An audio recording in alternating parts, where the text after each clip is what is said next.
چلیں جی. الحمد للہ نحمده ونستعینه ونستغفره ونؤمن به ونتوکل علیہ ونعوذ باللہ من شرور انفسنا ومن سیئات اعمالنا من يهده الله فلا مضل له ومن يضلل فلا هادي له ونشهد ان لا اله الا الله وحده لا شريك له ونشهد ان محمدا عبده ورسوله صلی اللہ تعالی علیہ وعلی آلہ واصحابہ وبارک وسلم تسلیما کثیرا کثیرا.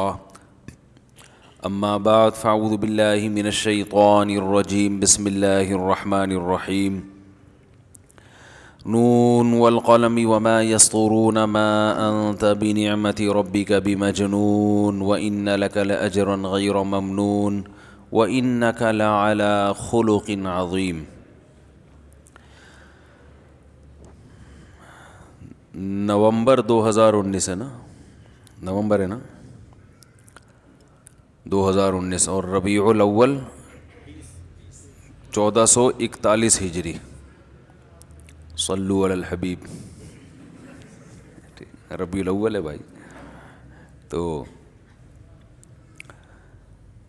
سورہ قلم کی آیتیں چل رہی تھیں. سورہ نون والقلم وما یسطرون ما انت بنعمت ربک بمجنون. اللہ نے قلم کی قسم اٹھائی اور ان تحریروں کی جو قلم سے لکھی جاتی ہیں، اور فرمایا کہ اے نبی، اے محمد صلی اللہ علیہ وسلم، آپ اپنے رب کی نعمت اور رب کے فضل سے مجنون نہیں ہیں.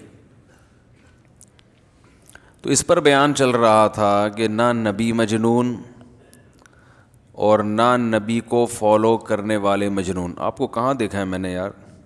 جلدی سے بتا دیں تاکہ میری کنفیوژن دور ہو. فیس بک پہ دیکھا ہوگا. نہیں کہیں دیکھا ہے آپ کو. خیر، کہیں آپ کی ٹائپ کا آدمی دیکھا ہے میں نے، اب یاد نہیں آ رہا. چلیں، کہ آپ اپنے رب کے فضل سے مجنون نہیں ہیں. تو اس پر بیان چل رہا تھا کہ نہ تو نبی مجنون اور نہ نبی کو فالو کرنے والے مجنون. یہ جو کہتے ہیں نا پاگل ہو گیا ہے، داڑھی رکھ لی ہے، سود چھوڑ دیا ہے، تو جو بھی مذہب کو فالو کرنے والے لوگ ہیں، لوگ ان کو کیا کہتے ہیں؟ پاگل. کچھ باولا کہتے ہیں، کچھ پاگل کہتے ہیں. حسب ذائقہ لوگوں نے نام رکھے ہوئے ہیں. تو یاد رکھو کہ دنیا میں سب سے زیادہ ذہین پیغمبر ہوتے ہیں، اور سب سے زیادہ عقل مند وہ لوگ جو پیغمبروں کے پیچھے چلتے ہیں. لیکن ایک اشکال ہوتا ہے. میں بھی جب بالکل یونیورسٹیوں کالج میں پڑھتا تھا نا، تو اس وقت ہمیں بھی کچھ اشکالات ہوا کرتے تھے کہ بہت سے دیندار لوگ پاگل ہوتے کیوں ہیں. یعنی اللہ تو کہہ رہے ہیں کہ نبی آپ مجنون کا معنی دیوانہ، تو آپ مجنون نہیں ہیں، تو ظاہر ہے کہ نبی کو فالو کرنے والے بھی مجنون نہیں ہوں گے، پاگل نہیں ہوں گے. لیکن عجیب بات یہ ہے کہ ہمیں تو دیندار لگتے ایسے ہیں کہ جیسے پاگل، بولو بھائی، ہیں. سب دیندار نہیں، بہت سے. اور واقعی وہ پاگل ہوتے بھی ہیں، لگتے نہیں ہیں، حقیقت میں وہ پاگل. وجہ اس کی یہ ہے کہ جب آپ شریعت کے مکمل پیچھے نہیں چلیں گے نا، آدھا چلیں گے، تو آپ پاگل ہوں گے واقعی. کیونکہ آپ پھر الٹی حرکتیں کرنا شروع کر دیں گے. جیسے نیم حکیم خطرہ جان سنا نا آپ لوگوں نے؟ نیم حکیم خطرہ جان. تو اس طرح کہتے ہیں نا نیم مفتی خطرہ ایمان. تو نیم مسلمان پاگل. اس میں خطرہ وطرہ لگانے کی ضرورت نہیں ہے، کیونکہ شعر کا وزن بنانا مقصد نہیں ہے نا، مقصد تو ہے کہ بات پوری ہو جائے. تو نیم مسلمان کیا ہے؟ وہ بھی پاگل. نیم کہتے ہیں آدھا، یعنی تھوڑا تھوڑا. تو آدھا مسلمان بھی پاگل ہوتا ہے. آدھے مسلمان کے آدھے کا مطلب کیا یہ سمجھیں, آدھے کا یہ مطلب نہیں ہے کہ آدھے اسلام کو فالو کر رہا ہے. 100% اسلام کو تو بہت کم لوگ فالو کر رہے ہوتے ہیں نا. تو جو آدھے کو فالو کر رہا ہے اس کا مطلب وہ آدھا دوسروں سے تو پھر بھی عقل مند ہونا چاہیے, لیکن وہ بھی پاگل ہوتا ہے. وجہ اس کی ہے کہ آدھے کو فالو کرنا آدھے کو نہ کرنا یہ اتنا برا نہیں ہے. ایک چیز میں اسلام کی آدھی تعلیمات کو لینا آدھی کو نہ لینا یہ تباہ کر دیتی ہے انسان کو. سمجھ رہے ہو؟ یعنی ایک ہی حکم ہے, اس میں اسلام کی آدھی تعلیمات لی اور آدھی چھوڑ دیں تو بیڑا غرق ہو جائے گا.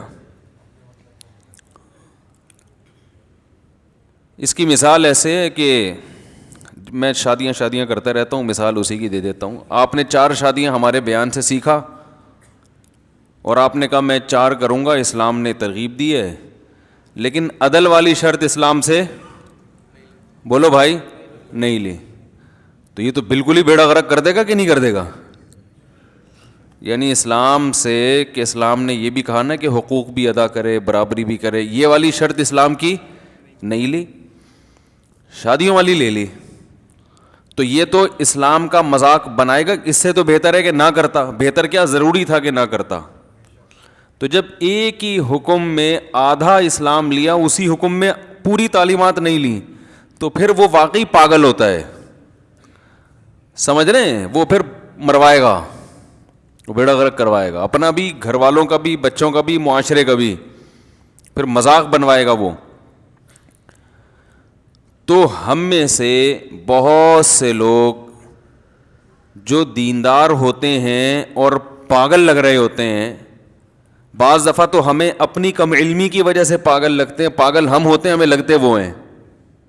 جیسے کہ ہر دیندار, ہر لبرل آدمی کو پاگل لگ رہا ہوتا ہے, تو وہ تو خود پاگل ہوتے ہیں تو اس لیے وہ لگ رہے ہوتے ہیں پاگل. لیکن بعض دفعہ واقعی میں پاگل بھی ہوتے ہیں. حقیقت بتا رہا ہوں, وہ سچی مچی کے پاگل ہوتے ہیں, اس لیے کہ وہ آدھی چیز کو لے رہے ہیں, اسی حکم میں آدھے اسلام کو بولو بھائی نہیں لے رہے. پھر یہ لوگ دین کو بدنام بھی کرتے ہیں. یہ لوگ صرف داڑھی ہوتی ہے, ایک لباس لیبل لگا ہوا ہوتا ہے. اب داڑھی تو لے لی, وہ بھی ضروری ہے, داڑھی بھی نبی صلی اللہ علیہ وسلم کا حکم ہے, لیکن اخلاق وہ نہیں لیے. وہ کہتے ہیں نا کہ گڑ کھا رہا ہے اور گلگلوں سے پرہیز کر رہا ہے. یعنی گلگلے تو ذرا ہلکی چیز ہے نا, گلگلے پتہ ہے میٹھے پکوڑے. تھوڑا سا لائٹ آپ کی آواز یہاں بھی آ رہی ہے, ٹھیک ہے. میٹھے پکوڑے جب چینی ڈال کے پکاؤ نا تو میٹھے پکوڑے کہلاتے ہیں, اس کو گلگلے کہتے ہیں. گلگلے اس سے بھی پیٹ خراب ہوتا ہے کیونکہ تیل ہے, بیسن ہے, لیکن گڑ سے تو اور زیادہ خراب ہوتا ہے نا. گڑ تو بہت بھاری چیز ہے, گرم ہوتا ہے.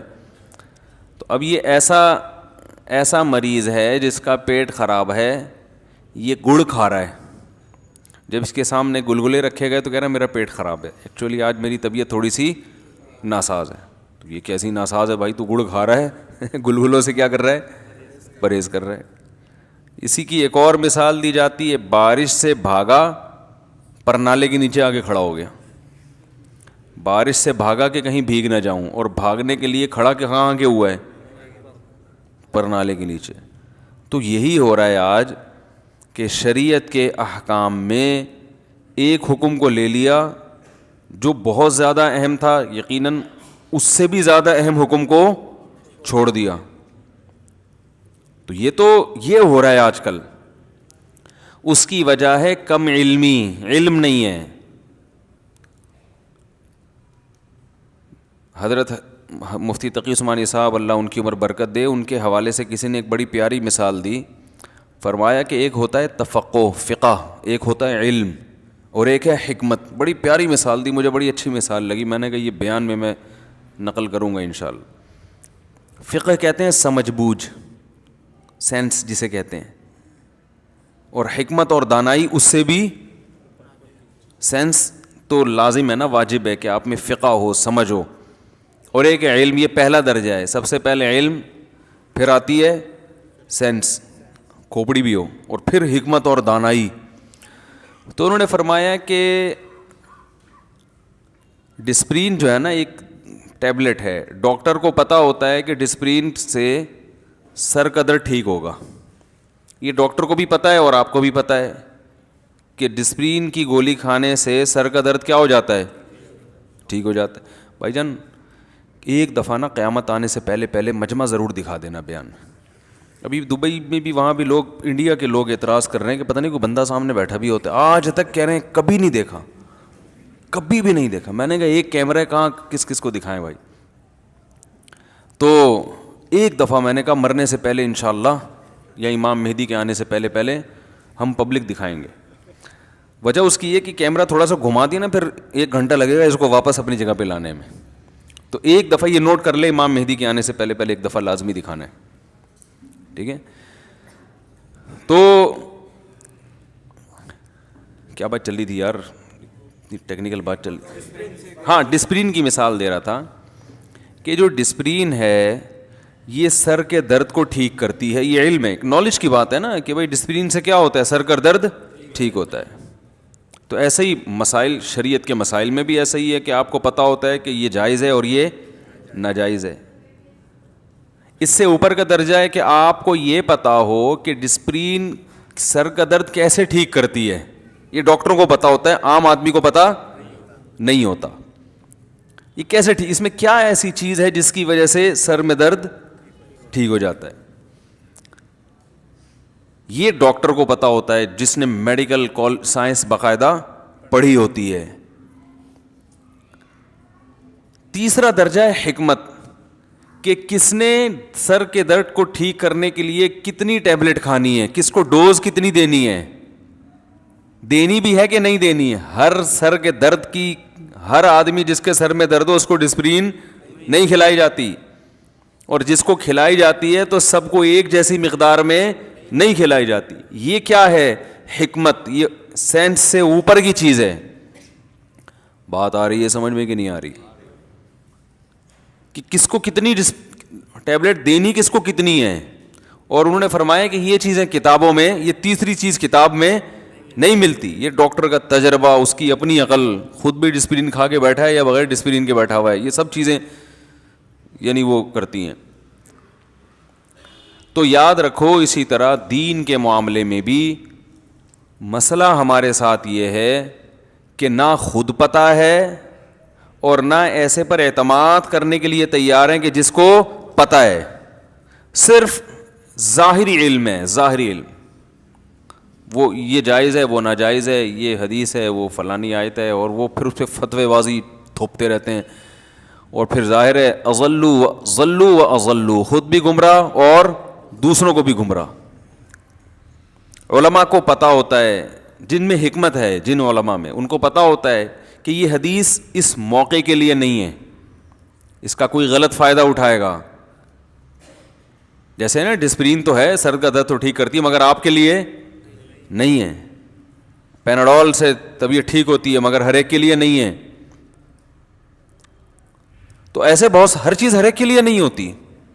ایک صاحب نے مجھ سے سوال کیا, بڑے وہ پریشان تھے کہ یار یہ کیا بات ہے, حدیث میں آتا ہے رسول اللہ صلی اللہ علیہ وسلم نے ارشاد فرمایا کہ اللہ تعالیٰ نے ایک کتے کو پانی پلانے پر ایک فاحشہ عورت کی مغفرت کر دی. کتے کو پانی پلانے پر مغفرت, ساری زندگی گناہ ایک کتے کو پانی پلانے پر کیا کر دیے. اور دوسری طرف حدیث میں آتا ہے کہ ایک بلی کو بھوکا مارنے پر ساری نیکیاں.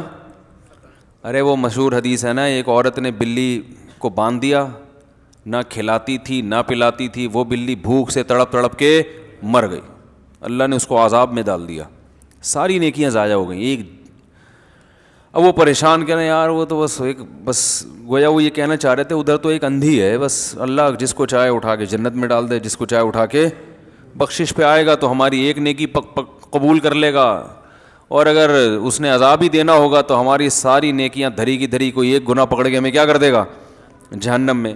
تو ان کے لب و لہجے سے لگ رہا تھا کہ عمل سے کیا ہو رہے ہیں, وہ پیچھے ہٹ رہے ہیں. یہ حدیث ان میں عمل کا جذبہ کم کر رہی ہے کہ یار ادھر کا تو کوئی لا نہیں ہے, قانون نہیں ہے بس. پھر انہوں نے قرآن کی آیت بھی پڑھی, یغفر لمن یشاء ویعذب من یشاء. اللہ فرماتے ہیں جس کو چاہوں گا معاف کروں گا, جس کو چاہوں گا عذاب دوں گا. تو جب وہی اسی پر ہے تو ہمارا عمل کس کام کا؟ کیا خیال ہے بھائی؟ آ رہا ہے نا سمجھ میں؟ الحمدللہ. تو یہ وہی ہے, علم ہے, حکمت نہیں ہے. اصل میں یہ وہی ڈسپلن کی گولی ہے نا, جس کو نہیں کھانی تھی اس نے کھا لی ہے. ٹھیک ہے نا, جس کو نہیں کھانی تھی اس نے کھانی. تو فائدے کے بجائے کیا ہو رہا ہے؟ ایک آدمی کا خون ویسے ہی بہت پتلا ہے, وہ بالکل پانی کی طرح خون ہے, وہ ویسے ہی مرنے والا ہے. اس کو ڈسپلن کھلاؤ گے تو اور کیا ہو جائے گا پتہ, وہ تو مر جائے گا. جو حدیث کی جو جانتے ہیں وہ بتاتے ہیں, کسی حکمت والے سے پوچھیں وہ تو وہ کہے گا کہ بھائی دونوں یہ حدیثیں عمل میں اور بڑھانے کے لیے ہیں, عمل کو کم کرنے کے لیے نہیں ہیں. صحابہ اس حدیث کو سن کے ان کا عمل کا جذبہ بڑھا تھا, کم نہیں ہوا تھا. کیسے؟ ایک حدیث جو ہے وہ گنہگار کو سنانے کی ہے, ہم وہ نیک لوگوں کو سنا دیتے ہیں. ایک نیک لوگوں کو سنانے کی ہے, وہ ہم کس کو سنا دیتے ہیں؟ گنہگاروں کو. جس کی جو اس کے سامنے پیش کرنے کی, جیسے شوگر کا مریض ہے, اس کے سامنے پیش کرنے کی ڈش تھی کریلے, ہے بھائی. اور ایک آدمی میں فیٹ ہے ہی نہیں, شوگر بھی نہیں ہے, وہ بیچارہ شوگر کی کمی سے مر رہا ہے, اس کے سامنے رکھنے تھے لڈو. تو جس کے سامنے لڈو رکھنے تھے اس کے سامنے رکھ دیا کریلے. وہ پہلے ہی شوگر لیول کم ہے, وہ کریلے کھائے گا تو انا للہ ہوگا کہ نہیں ہوگا؟ اور جس کو کھلانے تھے لڈو اس کو کریلے کھلا دیا, اور جس کو کریلے کھلانے تھے اس کو کیا کھلا دیا؟ لڈو. دونوں کا انا للہ. کیا خیال ہے بھائی؟ انا للہ ہو جائے گا دونوں کا. تو یہ جو حدیث ہے نا کہ فاحشہ عورت نے کتے کو پانی پلایا اور اللہ نے بخش دیا. ایک روایت میں مرد آتا ہے, مرد نے پانی پلایا, بہرحال جس نے بھی پلایا گنہگار تھا, اللہ نے اس کو بخش دیا. یہ اصل میں گنہگار کے سامنے پیش کرنے کی حدیث ہے, اور ہر گنہگار کے سامنے نہیں. وہ گنہگار جو اب اس نا امیدی میں آ گیا ہے اور اب وہ نیکی کرنے کے لیے تیار ہے ہی نہیں. وہ کہہ رہا ہے یار میرے تو اعمال میں گناہ ہی گناہ ہے, میں نے اگر ایک نیکی کر لی تو مجھے کیا ہو جائے گا, میں کون سا جنت میں جاؤں گا. تو اب چھوڑو, میں باقی زندگی بھی کس میں گزارتا ہوں؟ گناہ میں. تو اس کو بتایا جا رہا ہے بھائی بعض مرتبہ, ہمیشہ نہیں, ایک نیکی کام آ جاتی ہے. تو اس لیے نیکی کا کوئی موقع اگر میسر ہے تو ہاتھ سے جانے نہ دو. تو وہ عمل پہ آئے گا یا پیچھے ہٹے گا؟ آ رہا ہے عمل پہ. تو اس کو یہ بتایا گیا بعض دفعہ ایک نیکی پہ بخشش ہو جاتی ہے تو اور زیادہ سے زیادہ نیکیاں کرو, یہ تو بخشش کا چانس اور زیادہ بڑھ جائے گا. تو اس کو ادھر لایا جا رہا ہے. اور جو گناہ, جو نیکی کرنے والے ہیں بعض دفعہ وہ اترانے لگتے ہیں, تکبر میں آ جاتے ہیں, یار ہمارے اعمال میں تو کوئی گناہ ہے ہی نہیں, ہم تو سیدھا بغیر حساب کتاب کے جنت میں. تو اب جب بغیر حساب کتاب کے جنت میں جائیں گے تو ہم نے 2-4 گناہ کر لیے تو کیا ہو گیا؟ ہم نے اگر اس کی جیب سے پیسے نکال لیے, ہم نے تو سارے ماشاءاللہ وراثت بھی نہیں کھائی کسی کی, اور سارے ہمیشہ ایک نمبر رہے. آج اگر ہم نے کسی کو چونا لگا دیا, 150 روپے پان گٹکے کے کسی کے کھا لیے, آج ہم نے اگر ایک دفعہ سٹا لگا لیا تو 2-4 گھونٹ پی لیے تو کیا ہو گیا؟ دنیا تو بالٹیوں کی بالٹیاں پی جاتی, آج ہم بھی ذرا 2-4 سے کیا ہوتا ہے کہتے ہیں نا لوگ بھائی 2 گھونٹ پینے سے کیا ہوتا ہے؟ ایک دفعہ پائپ کے نیچے ہم اگر بیٹھ کے تھوڑا سا ہیروئنچیوں کے ساتھ انجوائے کر لیا تو کیا ہو گیا؟ تو ان کو بتایا جا رہا ہے, یہ کسی پہ ظلم کر لیا, کسی جانور کو بلا وجہ مار دیا, تو ان کو بتایا جا رہا ہے کہ بھائی تمہیں اللہ نے نیکی کی توفیق دی ہے نا, اس پہ اللہ کا شکر ادا کرو, اسی پہ قائم رہو, یہ سوچ کے گناہ مت کرو کہ ہمیں کیا ہوگا. بعض دفعہ ایک گناہ بھی, بعض دفعہ, ہمیشہ نہیں ہوتا, بعض دفعہ ایک گناہ وبال جان بن جاتا ہے, جیسے اس شخص کا بن گیا, اس عورت کا بن گیا جس نے بلی کو باندھ کے بھوکا رکھا.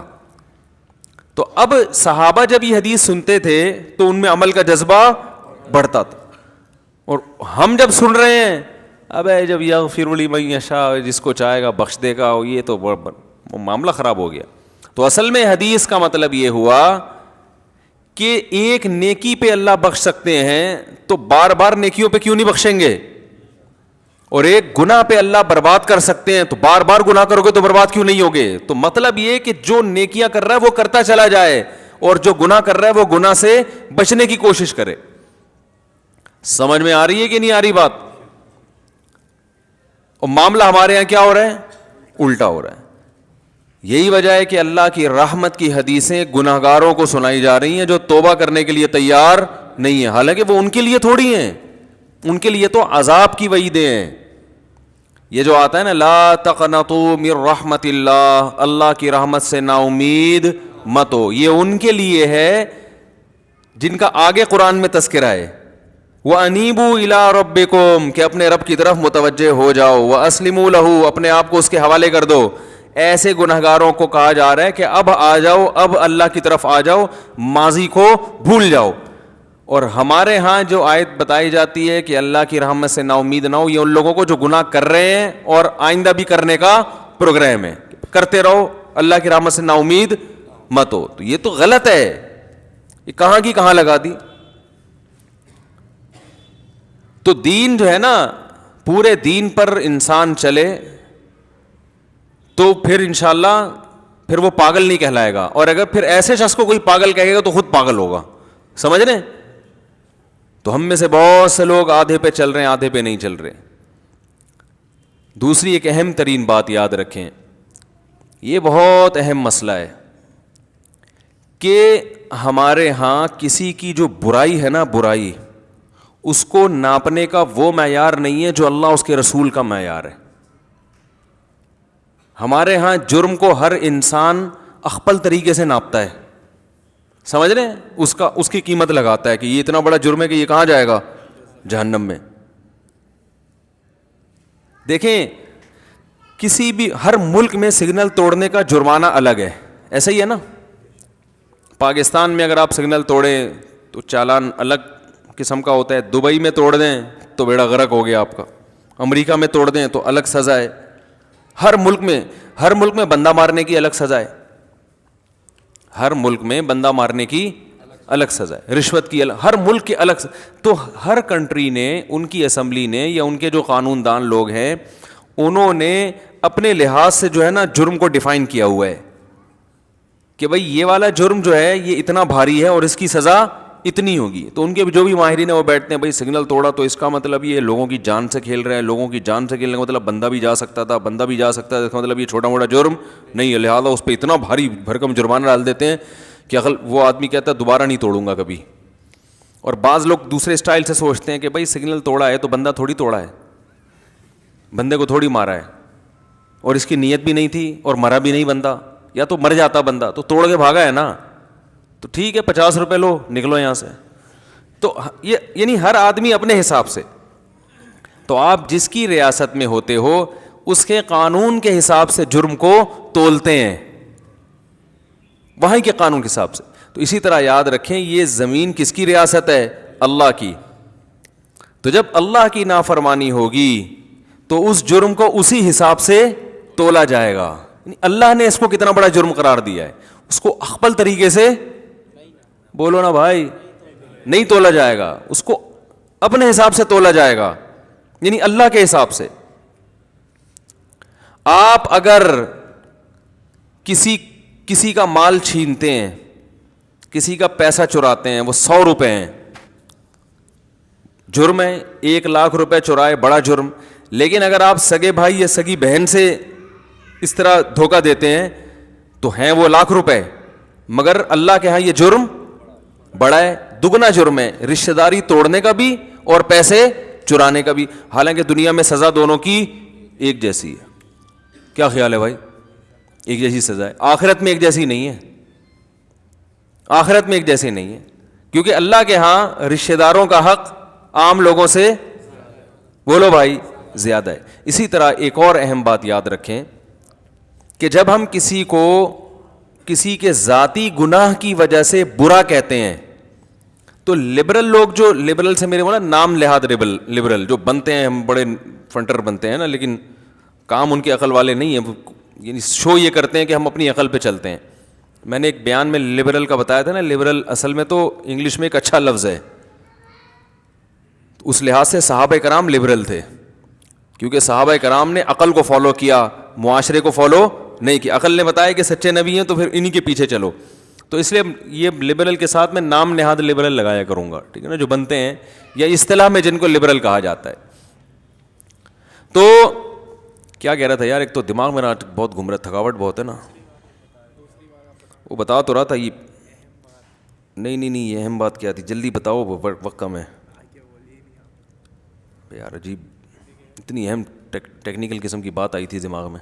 جی آپ بتا رہے ہیں, جی بتا نہیں رہے کیا اتنی اہم بات آئی تھی, دیکھو کدھر سے کدھر نکل گئی. بات کر کے آ رہا تھا ہے, ہاں اپنے حساب سے ہر آدمی جو ہے نا اپنے حساب سے طے کرتا ہے کہ اس جرم کی نوعیت کتنی ہے. ہاں اب میں یہ عرض کر رہا تھا کہ کچھ جرائم ایسے ہیں کہ جو بے دین لوگ ہیں, جو لبرل لوگ ہیں, وہ اس کو جرم کہتے ہیں اپنے حساب سے. مثال کے طور پر معاشرے میں کوئی بے حیائی کرے, کوئی زنا کرے, کوئی بدکاری کرے, تو لبرل لوگوں کے ہاں یہ جرم اس وقت ہے کہ جب کلچر اسے قبول نہ کرتا ہو. اگر کلچر اس کی اجازت دیتا ہے تو پھر بے حیائی, کیا خیال ہے بھائی, نہیں ہے. مثال کے طور پر امریکہ میں اگر کوئی بوائے فرینڈ رکھتا ہے, کوئی گرل فرینڈ بوائے فرینڈ رکھتی ہے, کوئی جرم نہیں ہے کیونکہ سوسائٹی اس کی اجازت دیتی ہے. ہمارے کنٹری میں اگر کوئی اس طرح سے رکھے گی تو لوگ اس کو برا کہیں گے. جو لبرل لوگ ہیں وہ کیوں برا کہیں گے کہ بھائی ہماری سوسائٹی اس کو قبول نہیں کرتی, یہ غلط حرکت ہے. یہی ہوگا نا, اس سے آگے نہیں ہوگا. تو جو سوسائٹی کو اصل سمجھتے ہیں وہ تو پھر سوسائٹی کی کسوٹی سے پرکھتے ہیں کہ اس سوسائٹی میں یہ جرم کتنا بڑا سمجھا جاتا ہے. یہ بہت اہم پوائنٹ کی بات ہے, اس کو اچھی طرح کھوپڑی میں بٹھا لو. یہ بڑے مسائل پیدا کر رہی ہے یہ چیز, نہ سمجھنے کی وجہ سے بہت فسادات ہو رہے ہیں. تو جو دین کو نہیں مانتے وہ سوسائٹی کی کسوٹی پہ پرکھتے ہیں کہ یہ جرم ہے بھی یا نہیں ہے تو کتنا بڑا ہے. سمجھ میں آ رہی ہے بات. ہم جو مذہب کو فالو کرتے ہیں ہم سوسائٹی کو زیادہ لفٹ نہیں کراتے, ہم اصل میں کس کو لفٹ کراتے ہیں؟ سب سے پہلے کہتے ہیں اسلام کیا کہتا ہے. تو یاد رکھو, جب اسلام کی کسوٹی پہ پرکھ کے کسی کو مجرم کہا جائے گا تو پھر جب تک اسلام اسے مجرم کہے گا کہیں گے, جب اسلام مجرم کہنے پر پابندی لگا دے گا تو آپ اس پہ کو مجرم بولو بھائی نہیں کہہ سکتے. اسی سے یہ, اور اسلام نے کیا کہا ہے کہ جو شخص توبہ کر لے, کتنے بڑے بڑے گناہ ہوں اس کی زندگی میں, جب توبہ کر لی اب آپ اس کے ماضی کی وجہ سے اسے مجرم بولو بھائی نہیں کہہ سکتے. کتنے بڑے جرائم کیے اس نے, جب توبہ کر لی تو کیا ہے, معاف. رہی یہ بات کہ سچی توبہ کی ہے یہ جھوٹی, عین ممکن ہے جھوٹی توبہ کر رہا ہو, اس کے بارے میں بھی اسلام نے بتا دیا, صاف بتا دیا کہ ہم ظاہر کے مکلف ہیں, دل چیر کے دیکھنے کے مکلف نہیں ہیں. اب میں حیران ہوتا ہوں, بہت بعض لوگوں سے ماضی میں بڑے بڑے گناہ ہوئے, زنا ہوا, ان کی تصویریں وائرل ہو گئیں, یہ ہو گیا, وہ کہہ رہے بھائی میں توبہ کر لی میں نے, لوگ معاف کرنے کے لیے تیار نہیں ہے. نہیں یہ جھوٹ ہے, یہ تو اپنے یوں کرنے کے لیے, تو یوں کرنے کے لیے, تو ایسے کرنے کے لیے, ویسے بھائی جان آپ کیسے کہہ سکتے ہو؟ آپ تو اللہ کی وجہ سے مجرم کہہ رہے ہو نا اس کو, تو اسی اللہ, وہ اللہ باپ کو مجرم کہہ رہا ہے کہ اگر تم نے اس کو تانا دیا یا اس کی توبہ میں تم نے یہ کہا کہ یہ جھوٹ ہے. یہ ابھی ماضی میں کوئی اداکارہ کے بارے میں تو سفر پہ تھا تو بہت سے لوگوں کی کالز آئیں کہ کسی کی فوش تصویریں آ گئی ہیں, وہ بیچاری رو رو کے اعلان کر رہی ہے غلط ہو گیا, یہ ہو گیا, فلانا ہو گیا, ڈمکانا ہو گیا, میں معافی چاہتی ہوں, اللہ بھی معاف کرنے والا ہے کر رہے ہیں. اور لوگ پھر بھی نیچے کمنٹس کر رہے ہیں کہ یہ جو ہے نا ایسے ہی ہے, اور اس کو چسکے لے کے پھیلا رہے ہیں ان ویڈیوز کو. میں نے وہ ویڈیوز الحمدللہ نہیں دیکھی, اس لیے کہ دیکھنا گناہ ان چیزوں کا. کسی نے جب کہہ دیا کہ بھائی مجھ سے غلطی ہوئی ہے, اس کا مطلب اب وہ اس کو وائرل کرنا وہ پسند نہیں کرتا ہے, چاہے مرد ہو یا عورت ہو, وہ نہ پسند کرتا ہے نہ کرتی ہے. تو اب آپ کے لیے دیکھنا جائز. بھائی ایک آدمی کی قابل اعتراض حالت میں ویڈیو آ گئی, اس کو احساس ہوا غلط ہے, اب وہ پابندی لگا رہا ہے, تو آپ کے لیے دیکھنا جائز ہے بھائی بولو. ایک آدمی واش روم میں نہا رہا ہے, کنڈی لگانا بھول گیا, تو آپ کے لیے دروازہ کھول کے دیکھنا جائز ہے؟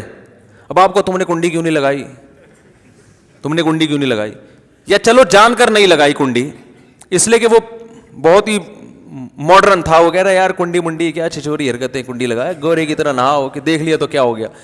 نہاتے نہاتے اس کو توبہ کی توفیق ہوگی کہ یار اتنا بھی ماڈرن بننے کی ضرورت نہیں ہے. تو اب آپ اس کی توبہ قبول کرنے کے لیے تیار نہیں ہو. وہ کہہ رہا ہے بھائی میں توبہ کر چکا ہوں. آپ کو نہیں, میں تو دیکھوں گا, میں تو کھڑکی سے جھانک کے دیکھوں گا, میں تو روشن دان سے جھانک کے دیکھوں گا. تو اس کا مطلب اس سے پہلے تو وہ برا تھا, اب اس عمل کے بعد جب آپ اس کی ویڈیو دیکھو گے یا آپ اس کو جھانک کے دیکھو گے تو کون برا ہے؟ اب آپ برے ہو. یہ بہت بڑی مسٹیکس ہیں جو ہمارے معاشرے میں ہو رہی ہیں. لوگ دلوں کو ٹٹولنے کی کوشش کرتے ہیں, یہ سچی توبہ ہے یا جھوٹی توبہ. وہ بھائی ہمیں سچی جھوٹی میں جانے کی اجازت نہیں ہے. دیکھو کیا نبی کے دور کا واقعہ صحیح حدیث میں ملتا ہے کہ غیر مسلم مقابلے کے لیے آئے اور جب صحابی کی تلوار ان کے گردن پہ پڑنے والی تھی نا, انہوں نے کلمہ پڑھ لیا. صحابی رسول نے گردن اڑا دی, مار قتل کر دیا ان کو. بعد میں جب صحابہ نے بتایا رسول اللہ صلی اللہ علیہ وسلم کو کہ انہوں نے ان کو قتل کیا, حالانکہ یہ کلمہ پڑھ چکے تھے, تو آپ صلی اللہ علیہ وسلم نے ان صحابی سے پوچھا تو انہوں نے فرمایا یا رسول اللہ انہوں نے تو موت کے ڈر سے کلمہ پڑھا تھا. آپ صلی اللہ علیہ وسلم اتنے غضبناک ہوئے, فرمایا ہلا شققت قلبا, تم نے اس کے دل کو چیر کے کیوں نہیں دیکھا؟ دل کو چیر کے دیکھتے کہ دل سے پڑھ رہا ہے یا اوپر اوپر سے پڑھ رہا ہے, پھر فیصلہ کرتے نا. دل چیرنا تمہارے اختیار میں ہے نہیں, تم نے یہ کیسے کہہ دیا کہ موت کے ڈر سے کلمہ پڑھا ہے؟ کس قدر آپ صلی اللہ علیہ وسلم غضبناک ہوئے. بار بار یہ الفاظ دہرائے ہلا شققت قلبا, ہلا شققت قلبا. اب دیکھو یہاں تو 99.9% انسان کا دماغ اسی طرف جاتا ہے کہ موت کے ڈر ہی سے پڑا ہے. ارے میں بھائی سوال پیدا ہوتا ہے نا کہ اتنے دنوں سے کہاں تھے بھائی, کلمہ کیوں نہیں پڑھا؟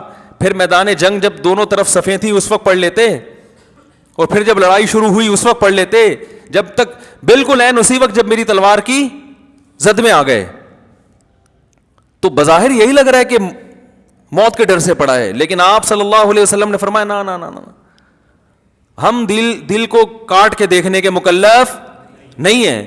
تو یاد رکھو کسی کے گناہ پہ چسکے نہ لیا کریں.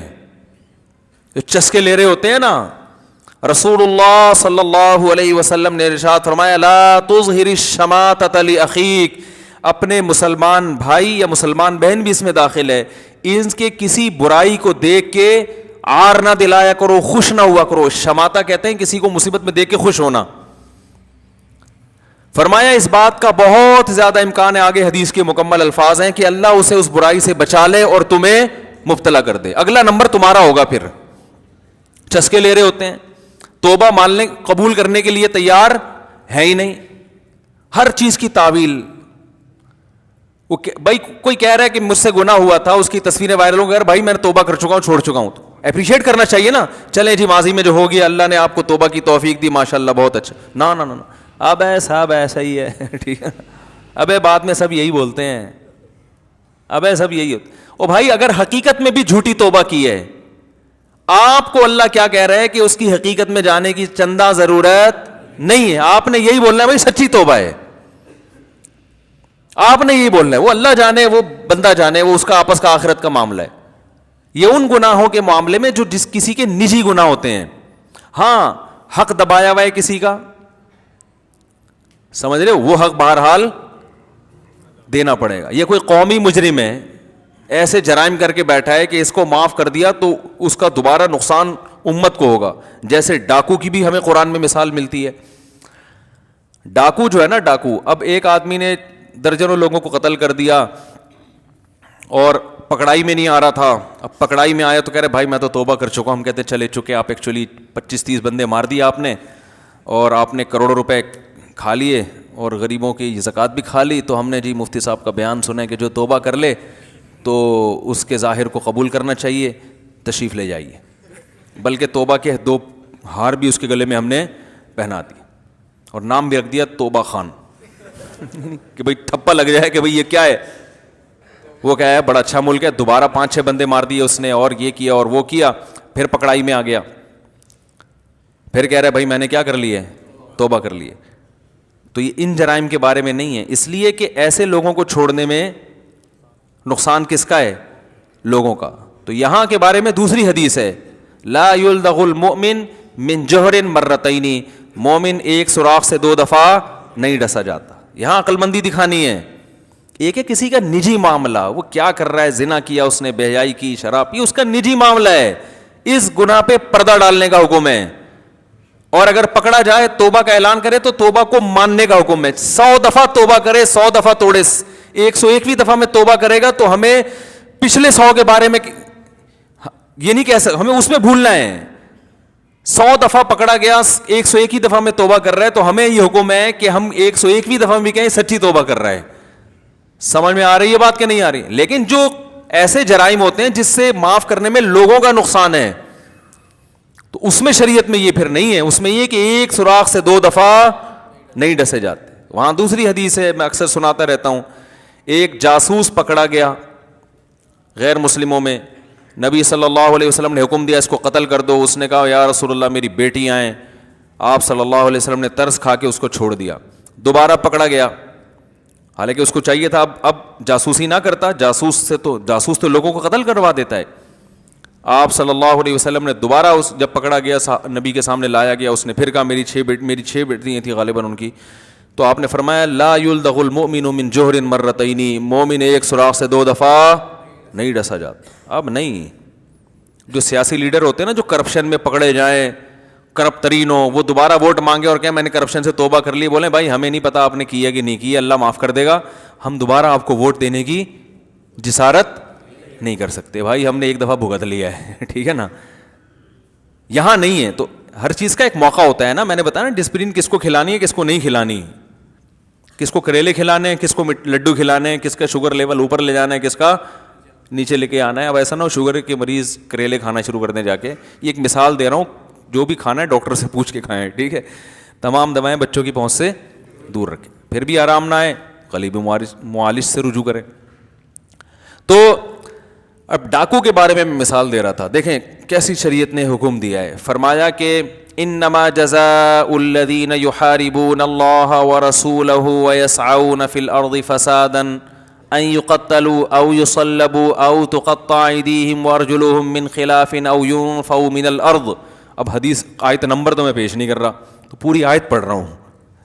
او ینفوا من الارض, فرمایا کہ جو لوگ زمین میں فساد مچاتے ہیں کہ ان کا فساد یہی ہے. ایک ہوتا ہے چور, جس کو عربی میں سارق کہا جاتا ہے. کیا کہا جاتا ہے؟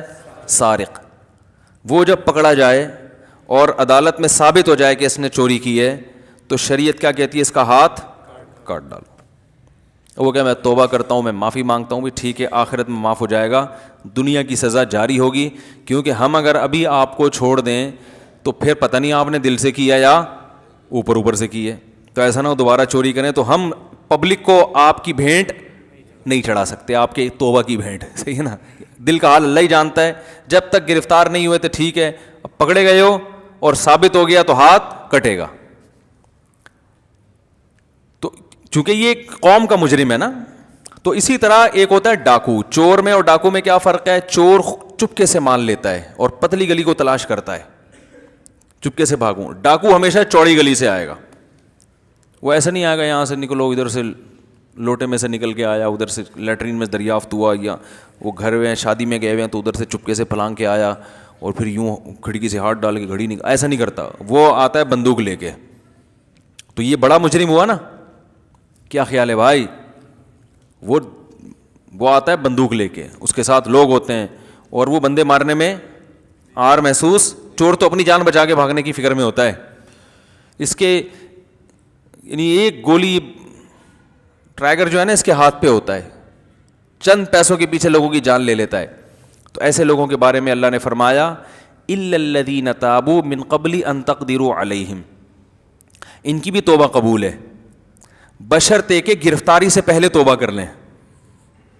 اگر یہ ڈاکو گرفتاری سے پہلے توبہ کر لے, اور علماء کہتے ہیں توبہ صرف زبان سے نہ کرے بلکہ اس کے عمل سے بھی لگے کہ یہ توبہ کر چکا ہے, عملی طور پر اس کے آثار ظاہر ہوں کہ بھائی اب اس کا اٹھنا بیٹھنا ڈاکوؤں میں نہیں ہے, نماز روزے کا ماشاءاللہ پہ معاشرے کے ایک شریف انسان اب لگ رہا ہے, پرانی زندگی چھوڑ دی ہے. تو بھی اللہ فرماتے ہیں کہ اس پر اب ڈاکو کی سزا نافذ نہیں ہوگی. اور ڈاکو کی سزا کیا ہے؟ ہاتھ پاؤں کاٹے جائیں, دائیں ہاتھ اور بایاں پاؤں, اور سولی پہ لٹکا دیا جائے. اور ایسی جگہ لٹکایا جائے جو پبلک پلیس ہو. اسلام میں بند کمرے میں پھانسی کا تصور نہیں ہے, یہ غیروں سے آئی ہے. اسلام میں بند کمرے میں کوئی سزا نہیں ہے, جو ہے کھلے عام ہے. سمجھ رہے ہو, اسلامی سزائیں کھلے عام ہوتی ہیں تاکہ پبلک ڈرے. بند کمرے میں اس بیچارے کے ساتھ کیا ہو رہا ہے کیا پتا کسی کو, تو یہ پھانسی میں لٹکا کے اس کی زبان باہر نکل آتی ہے, اتنی شدید تکلیف ہوتی ہے, عبرت لوگوں کو نہیں ہوتی. اسلام نے کہا کھلے عام گردن اڑاؤ, تکلیف مجرم کو نہیں ہوگی, وہ تو گیا دنیا سے. کیونکہ سب سے آسان موت کیا ہے؟ گلے کی رگیں کٹ جانا. سب سے آسان موت کیا ہے؟ گلے کی رگ کٹ جانا. کیونکہ جب تلوار لگتی ہے نا تو وہ جو دماغ اور جو باڈی کا کنیکشن ہے نا وہ سب سے پہلے کٹتا ہے. جب کنیکشن ہی ختم ہو گیا تو درد کا احساس ختم. اب باڈی تڑپتی بہت ہے, بلڈ نکلتا ہے, وحشت بہت ہوتی ہے, لیکن مجرم کو تکلیف نہیں ہوتی. بس مجرم کو یہ نقصان ہوا زندگی سے محروم.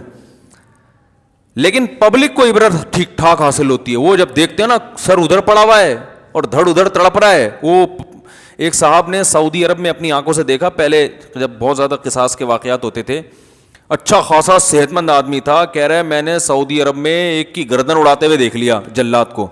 کہہ رہا ہے 2 گھنٹے میں اپنی جگہ کھڑا ہوا کانپتا رہا ہوں, ایسے ہل رہا ہوں. تو وہ ایسی عبرت ہوتی ہے کہ قتل کی طرف لوگ نہیں جاتے. بھائی نہیں, ہم نے یہ کام نہیں کرنا, یہ ہوتا ہے. جبکہ پھانسی میں دیکھ لو کسی کو عبرت ہوتی ہے بند کمرے میں, اور اس پہ جو گزرتی ہے نا جس کو پھانسی دی جاتی ہے وہ وہی جانتا ہے. اتنی شدید, کیونکہ گلا گھونٹ کے مارنا, کافی دیر تک وہ پھندے پہ لٹک کے تڑپتا رہتا ہے, اس کی آنکھوں کی پتلیاں ابل آتی ہیں, اس کی زبان لٹک کے باہر آ جاتی ہے. اور بعض دفعہ ایسے واقعات بھی ہوئے ہیں کہ جب پھندے سے اتارا تو اس میں جان تھی, مرا نہیں تھا ابھی تک تکلیف میں تھا وہ. تو کون سا قانون اچھا ہے, انگریز کا اچھا ہے یا اسلام کا اچھا ہے؟ بھئی اب اس کو سزا کیوں دی جا رہی ہے؟ تاکہ لوگوں کو عبرت ہو. تو اسی طرح اسلام نے جو کھلے عام ڈکیتیاں کرتے ہیں نا, قتل کرتے ہیں, لوگوں کا مال لوٹتے ہیں, تو اللہ نے ان کی جو قرآن میں سزا بیان کی. میں قرآن اس لیے کر رہا ہوں کہ یہ ایسی نہیں ہے جس میں حنفی شافی اہل حدیث کا اختلاف ہو. ہمارے یہاں جو لبرل لوگ ہیں نا, جب اسلامی قانون کی بات کرو تو فوراً وہ کہتے ہیں بھائی مولویوں کے تو بڑے اختلافات ہیں. بھائی یہ تو قرآن نے بیان کیا نا, اس میں تو کوئی اختلاف نہیں ہے. ایسی سزاؤں کو تو ملک میں نافذ کرنا چاہیے نا کم از کم. ایک تو تعلیم کی بہت کمی ہے ہمارے یہاں. ابھی ہماری دبئی میں ملاقات ہوئی, ہمارے جو میزبان تھے اللہ تعالیٰ ان کو جزائے خیر دے, انہوں نے بہت اچھی بات کی, بار بار اس کو ریپیٹ کیا. ملکوں کے تجربے ہوتے ہیں نا انسان کو. سب سے بڑی جو نحوست ہے نا ہماری, ایجوکیشن کی کمی ہے. اسکولوں کی کمی کی بات نہیں کر رہا, کہیں آپ ان اسکولوں کو ایجوکیشن سمجھنا شروع کر دو. وہ تو رنگ کے ڈبے بچوں کو دیکھا ہوگا آپ نے گھر میں, کیلے کے میں پیلا رنگ اور سیب میں, یہ ایجوکیشن ہے؟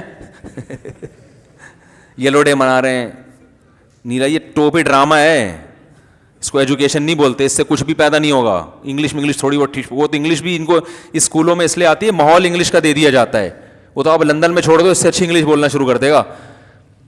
وہ انگلش کو بچے سمجھ, ماں باپ سمجھ, ہمارا بچہ ماشاء اللہ ہائی پروفائل ایجوکیٹڈ, زبردست ماشاء اللہ. ایجوکیشن کی کمی ہے, تعلیم کی کمی ہے. تعلیم چاہے دینی ہو یا دنیاوی ہو, انسان کو نا میچور کرتی ہے, تھوڑا شعور پیدا کرتی ہے. پڑھ لو, ٹھیک ہے نا. دیکھو صرف فیس بک کے کسی کی تقریر پر اعتماد مت کرو. تھوڑا سا جو کتابی آدمی ہے نا, اسے پڑھنے کا شوق پیدا ہو جاتا ہے. کتابوں کی تو سیل ہی ختم ہو گئی ہے. ایک دفعہ ایک رپورٹ آئی تھی, پاکستان میں گاڑیوں کی جو سیل ہے نا وہ کتابوں سے زیادہ ہے. اندازہ لگاؤ یار, کتاب 150 کی ہوگی, گاڑیاں زیادہ بکتی ہیں کتابوں سے. تو پڑھنے والا آدمی نا, اس کو مناسبت کس سے ہو جاتی ہے؟ ابے گاڑیوں سے نہیں ہوتی. اس کو دیکھو یار, چاہے دینی تعلیم ہو دنیاوی تعلیم ہو, اس کو مناسبت کس سے ہو جاتی ہے؟ کتابوں سے. جس کو کتاب کا شوق پیدا ہو گیا تو وہ ریسرچ کرتا ہے. وہ پھر یہ فیس بک پہ فلاں نے ایک بیان داغ دیا, وہ ریسرچ پھینک دی مارکیٹ میں. یوٹیوب پہ فلاں نے ٹماٹر کے فضائل بیان کر دیے. وہ ایک دفعہ یوٹیوب پہ میں نے ٹماٹر کے فضائل دیکھے, ٹماٹر کے اتنے فضائل, ٹماٹر ایک جو یوں کھائے گا اس سے خون بنے گا. ابے بھائی ٹماٹر تو اتنا کھلائے گا لوگوں کو, یہ اس کا چھلکا اور جو بیج ہے یہ تو پتھری پیدا کر دے گا. تو نیم حکیم, میرے پاس حکیم کے فون آ چکے ہیں. ایک کہہ رہے میں حکیم نہیں ہوں, یوٹیوب پہ میرا چینل ہے. شرعاً جائز ہے یا نہیں ہے اس کی ارننگ؟ مجھ سے پوچھتے ہیں. اب میں کیا بتاؤں. میں نے کہا جب تم حکیم ہی نہیں ہو پراپر پڑھا ہی نہیں. کہہ رہے پبلک کو کیا پتا ہوں کہ نہیں ہوں, لکھ دو حکیم اور وہ ایک سرٹیفکیٹ. تو آپ کو پتا ہے سرٹیفکیٹ تو ویسے بھی آپ کسی کو بھی جو بھی آفس کا تھوڑا کام جانتا ہو اس کو بولا یار ایک ذرا سرٹیفکیٹ بنانا اور ایک کراچی یونیورسٹی کی اسٹیمپ ذرا بنانا, یہ والی اسٹیمپ ہے اس ٹائپ کی بنا کے چپکا دے. اور بلکہ وہ کراچی یونیورسٹی کا ایسی اسٹیمپ ہو نا تو وہی اٹھا کے بھی چپک جاتی ہے وہیں سے فوٹو شاپ میں جائے یوں اٹھائیں جتنی چاہیں اسٹیمپ. میرے خلاف نہیں فتویٰ ایک شائع ہوا تھا دارالعلوم کورنگی کا, وہ دارالعلوم کورنگی کا نہیں تھا لیکن ایک کسی نے تحریر لکھی میرے خلاف, اس میں جواب لکھ کے خود ہی الٹے سیدھے میرے فتوے لگا کے اور الجواب صحیح, پھر مفتی تقی عثمانی صاحب کے بھی سائن, مفتی رفیع عثمانی صاحب کے بھی اور فلانے کے بھی, اور اتنے 9-10 بڑے بڑے علماء کے پھر ٹھپے سائن تو کہیں کے بھی مل گئے اٹھا کے. تو جب وہ آیا نا تو مجھے ہنسی آ گئی. تو انہوں نے کہا کیوں؟ میں نے کہا یار اتنے بڑے بڑے علماء مجھے اتنی لفٹ کرائیں, یہ ہو نہیں سکتا. اتنے بڑے بڑے بزرگان دین مجھے اتنا پروٹوکول دیں, سارے ہی ٹھپے لگا لگا کے. وہ کہیں گے بھائی ایک آدھ کا ٹھپا تو سمجھ میں آتا ہے, لیکن وہ کسی نے بھی نہیں لگایا تھا, وہ فیک فتویٰ تھا. اور مارکیٹ میں بہت اب میرے خلاف فیک چیزیں بہت آ رہی ہیں. ابھی دبئی میں تھا تو کسی نے نیچے کمنٹس کیے ہوئے, کسی نے تصویر ڈالی نا میرے ساتھ, نیچے کسی نے کمنٹ کیا مجھ میرے پیسے کب واپس کر رہے ہو. اب دیکھو شرارتی لوگوں کو دیکھو, چکر میں ڈال دیا نا. اب کتنے لوگ ہوں گے بولیں گے یار یہ شاید پیسے کھا کے بیٹھے ہوئے ہیں. اب وہ یہ نہیں کہہ رہا مفتی صاحب نے پیسے کھائے ہیں, مفتی صاحب میرے پیسے واپس کب کر رہے ہو. یہ اور ہماری جو قوم ہے اس کو فیس بک اور یوٹیوب پہ قرآن سے زیادہ ایمان ہے ان کا. کچھ بھی بنا کے پھینک دو نا مارکیٹ میں, کسی کو ذلیل کرنا ہو, کسی کو آسمان کی بلندیوں پہ عزت دے کے پہنچانا ہو, سب کچھ فیس بک اور یوٹیوب پہ. ایک عالم کا میں نے بھی بیان سنا, انہوں نے فرمایا اتنی خطرناک حد تک فیس بک اور یوٹیوب کا غلط استعمال ہو رہا ہے کہ فرمایا کہ ہمیں کوئی باہر سے دشمن تباہ کرنے کی ضرورت نہیں ہے, ہم خود ہی مر کے ہلاک ہو جائیں گے. فلاں نے ایسا کیا تھا, فلاں نے یوں کیا تھا. ایک تحریر دریافت ہوئی ہے 100 سال پرانی غار سے, اس میں یہ لکھا ہوا ہے کہ وہ فلانے کا ایجنٹ ہے, اس میں یہ لکھا ہوا وہ فلانے کا ایجنٹ ہے. ایک دفعہ کا ذکر ہے, انہوں نے ونس اپون اے ٹائم انہوں نے میرے سامنے خود کہا تھا, وہ فیس بک پہ پھر اس کو لوگ شیئر کرتے ہیں. اچھا وہ جو ہے نا اس طرح کی چیز, ایک ہمارے چاہنے والوں نے مجھے وہ بھیجا میرے خلاف نا, مجھے مصعب یہ کیا ہے, واٹ از دس. میں نے کہا مطلب آپ جو مجھے جانتے ہیں آپ بھی چکر میں پڑ گئے. تو بھائی پیسے کھائے ہیں تو آؤ بیٹھو, کھلا چیلنج ہے, جس نے کھائے جائے عدالت میں, جائے ثبوت پیش کرے. وہ کھاؤں گا کیوں, میں پیسے لیتا ہی نہیں تو کھاؤں گا کہاں سے میں. میرے اللہ کا میرے اوپر ایک خاص فضل ہے, ایسی گھریلو گھر کی باتیں یا اپنی نجی باتیں بتانی نہیں چاہیے, لیکن اب پیسوں کی بات آ گئی تو بتا دوں. ہمارے حضرت نے فرمایا تھا علماء کے بارے میں کہ اگر زندگی میں کبھی کسی کے سامنے ایک دفعہ ہاتھ یوں کر دیا تو فرماتے تھے یاد رکھنا عالم کے بارے میں, پھر اللہ پوری زندگی اسے مخلوق کا محتاج بنا کے رکھتے ہیں. ایسا سخت جملہ ہمارے حضرت نے ہمیں سکھایا ہے نا. یہاں تک ایک اور واقعہ میں بتا دوں آپ کو. ہمارے مدرسے میں ایک طالب علم تھا جو کچھ بہت نیک تھا, پرہیزگار تھا, کنوارا تھا. کنوارے کے میں نے بتایا کہ نقصانات کنوارے پن کے بہت زیادہ ہوتے ہیں. شادی نہیں ہو رہی تھی تو وہ کسی کے عشق میں مبتلا ہو گیا. پھر لیکن حضرت کو لکھ کے دیا کہ مجھے عشق مشق ہو گیا, یہ ہو گیا. ڈوبی حضرت نے اس کو سمجھایا انسان کے بچے بنو کیا کر, ٹھیک ہے نا. تو پھر کیا ہے کہ وہ سمجھایا, لیکن حضرت نے بھی بڑا دل کیا کہ چلو اس نے بتایا تو ہے نا اپنا جرم, اور ایک نوجوان ہے اس کو سمجھایا اور طریقے بتائے کہ اس طرح سے جان چھوٹ جائے گی. پہلی کوشش تو حضرت نے بھی بتایا کہ اگر نکاح ہو جاتا ہے تو اچھی بات ہے. وہ لڑکی والے مان نہیں رہے تھے تو حضرت نے فرمایا کہ نہیں, وہ مان اس لیے نہیں تھے, غریب تھا لڑکا. کیا تھا؟ غریب. تو اب چونکہ طالب علم تھا, مدرسے میں پڑھتا تھا, اس نے کسی سیٹھ صاحب سے جا کے بات کی کہ یار مجھے کوئی گھر ور دے دو کرائے پہ یا کچھ تھوڑی ماہانہ آمدن باندھ دو تاکہ وہ لوگ لڑکی والے راضی ہو جائیں. تو ہمارے حضرت مفتی رشید احمد صاحب کو جب یہ پتہ چلا نا تو اتنا غضبناک ہوئے, اسے اسی وقت مدرسے سے نکال دیا. فرمائے یہ جو عشق کا جرم ہے نا یہ قابل معافی ہے. یہ کیا ہے, آپ لوگ نا کہیں شروع کرتے ہیں کہ قابل معافی ہے تو مطلب یہ بھی جرم ہے, لیکن یہ میں اس کا علاج کریں گے, کچھ کوشش کریں گے. یعنی اس میں تھوڑا ایک نوجوان لڑکا ہے غلط اس میں چلا گیا, کوئی برائی کی نہیں, اس نے کوئی بھی چھیڑا بھی نہیں, اس کو ہاتھ بھی نہیں لگایا لڑکی کو, ایک دل کے کیفیات ہیں, غیر اختیاری کیفیات پیدا ہو گئے ہیں, چلو بھائی بچہ سمجھ کے, اپنی اولاد سمجھ کے اصلاح کی کوشش کریں گے. حضرت نے فرمایا میں صبح و شام استغنا پہ بیان کرتا ہوں کہ غیر اللہ کے سامنے ہاتھ نہیں پھیلانا. غیر اللہ, تم نے بھیک مانگی کیسے, ایسا نکالا ہے وہ روتے روتے معافیا مانگتا رہا. فرمایا یہ نہ کہ میری تو صبح و شام کی تبلیغ ہی یہی ہے, استغنا استغنا استغنا. اللہ علماء کے بارے میں خاص طور پر, عوام کو اتنا نہیں وہ کرتے تھے, جو عالم بن رہا ہے وہ مالدار کے سامنے ہاتھ پھیلا لے. یہ کہ تم تو بڑے ہو بھائی, تم تو سیٹھ ہو. پھر حضرت واقعات سنایا کرتے تھے. استغنا پہ ہمارے حضرت, ہر بزرگ کی اپنی خاصیت ہوتی ہے نا, ارے ہر ایک کی ایک اپنی خاص کوالٹی ہوتی ہے جس میں وہ دوسروں سے ممتاز. ہمارے جو شیخ تھے نا مفتی رشید صاحب, ان کی کوالٹی تھی استغنا. انتہائی شدید غربت میں ایسے رہتے تھے جیسے ان سے بڑا سیٹھ دنیا میں کوئی ہے ہی نہیں. یہ خاندانی بات تھی ان کے اندر, ایسے رہتے تھے جیسے ان سے بڑا کوئی سیٹ ہے ہی نہیں. 60 سال کی عمر تک روزانہ دال کھائی ہے, صحیح ہے نا, گھر میں گوشت پکانے کے پیسے نہیں. اور عہدہ کیا ہے, دارالعلوم کورنگی کے شیخ الحدیث, سب سے بڑا عہدہ. ایک تو دارالعلوم کورنگی پاکستان کا سب سے بڑا مدرسہ, اور شیخ الحدیث کا عہدہ سب سے بڑا. حضرت مفتی تقی عثمانی اور حضرت مفتی رفیع عثمانی صاحب نے 8 سال ان سے پڑھا ہے, 8 سال. اتنے بڑے بڑے شاگرد. فرمانے میری تنخواہ اتنی تھوڑی تھی, وہ تو ہمیں بتاتے تھے عبرت کے لیے. فرمائے بتاتے ہوئے بھی ڈر لگتا ہے ناشکری نہ ہو جائے. فرمائے میری تنخواہ اتنی تھوڑی تھی, اس وقت مدارس کے حالات بہت خراب تھے. کہا کہ اتنی تھوڑی, ایک دفعہ حضرت مفتی محمد شفیع صاحب رحمہ اللہ نے فرمایا کہ ہمارے شیخ الحدیث کی تنخواہ دارالعلوم کے بیل سے بھی کم ہے. یعنی جو اس وقت زراعت بھی ہوتی تھی کورنگی میں نا, تو وہ بیل رکھے ہوئے تھے. فرمایا ان بیل پہ پھر بھی کچھ خرچ ہو جاتا ہے, اساتذہ پہ اتنی بھی تنخواہ نہیں ہے. اس میں فرمائے کہ ایک دفعہ ایک شخص آیا انڈے بیچنے کے لیے کہ بھئی آپ روزانہ کتنے انڈے خریدیں گے. ہم نے فرمایا, ہم نے کہا ہمارے پہلے سے انتظام ہے. حالانکہ فرمایا اصل بات یہ تھی ناشتے میں انڈا خریدنے کے پیسے نہیں تھے. گھر چھپڑ گا ایسے چھوٹا سا, اور سال میں ایک سفر لاہور کا ہوتا تھا اپنے شیخ کی زیارت کے لیے. فرمایا وہ تنخواہ سے تھوڑے تھوڑے پورے سال پیسے بچا کے سال میں ایک دفعہ اس قابل ہوتے تھے کہ ٹرین کے سفر سے, ٹرین کے ذریعے لاہور جائیں اور اہل اللہ کی زیارت کر کے واپس آئیں تاکہ کچھ ان سے سیکھیں. اول تو اتنا استغنا والے کو کیا سیکھنے کی ضرورت ہے بھائی, لیکن وہ کہتے تھے ہم ابھی بھی محتاج ہیں کہ ہم سیکھیں. اتنی غربت میں استغنا کیسا. فرمائے لوگ آ کے مجھ سے قرضے مانگتے تھے, سیٹھ صاحب پیسے ہیں. کیونکہ آج کیا ہوتا ہے, بعض دفعہ انسان ایسے نہیں مانگتا, اپنے حلیے سے نا اور شکل سے یہ شو کرتا کہ بھائی زکوٰۃ دینی ہو تو صرف میں ہی مستحق ہوں. اوپر سے کہہ رہے ہوں کہ نہیں بھائی ہم نے آج تک کبھی کسی کے سامنے ہاتھ نہیں پھیلایا, اللہ کا دیا بہت کچھ ہے. پھر رونا شروع کر دے گا کھڑے کھڑے. پھر کیا کرے گا.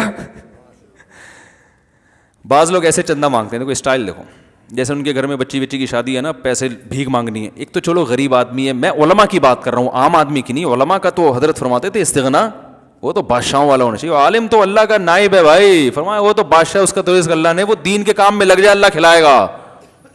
ملا کا رزق, میں نے جو اپنے شیخ کا سب سے پہلا بیان سنا, اس بیان کا نام تھا ملا کا رزق. ہم جب بھی جہاں بھی جاتے تھے, مولوی بننا شروع کیا نا ہم نے, لوگ کہتے تھے کھاؤ گے کہاں سے, یہ سرٹیفکیٹ کی کوئی ویلیو ہے, نہ نیوی میں جاب ملے گی نہ آرمی میں ملے گی. اب تو خیر مل جاتی ہے, اور جو ہے کہیں بھی نہیں جاؤ گے, وہ ملا کھاؤ گے کہاں سے. ہم لوگ ہر وقت آنے سنتے تھے, باقی ہم بھی کبھی کھائیں گے کہاں سے, ٹھیک ہے نا, جاب تو کہیں ملے گی نہیں. مجھے 2 شوق تھے, ابھی چھوڑو کیا 2 شوق تھے. ایک تو سفر کا بہت شوق تھا, دنیا میں گھومنے کا. پاکستان نیوی میں جا رہا تھا میں تاکہ دنیا گھوم سکوں, تو وہ شوق بھی تیل ہو گیا جب مدرسے میں. ہم نے کہا اب دنیا تو گھوم نہیں سکتے, لیکن وہ شوق بھی پورا ہو ہی گیا. اتنے سارے ملکوں کی سیر ہو گئی ہے, اب تھک گیا ہوں. تو حالانکہ تصور میں نہیں تھا مولوی بن کے کہاں. ہم نے کہا ملا کی دوڑ مسجد تک, ہم تو مدرسے میں جائیں گے, پڑھائیں گے بچوں کو, مسجد میں آئیں گے, پھر گھر جائیں گے. وہ نیوی میں جو تھا نا, میرے والد صاحب نے پوری دنیا دیکھی. چین اور آسٹریلیا کے علاوہ دنیا کا ہر ملک ہمارے والد صاحب نے دیکھا ہے.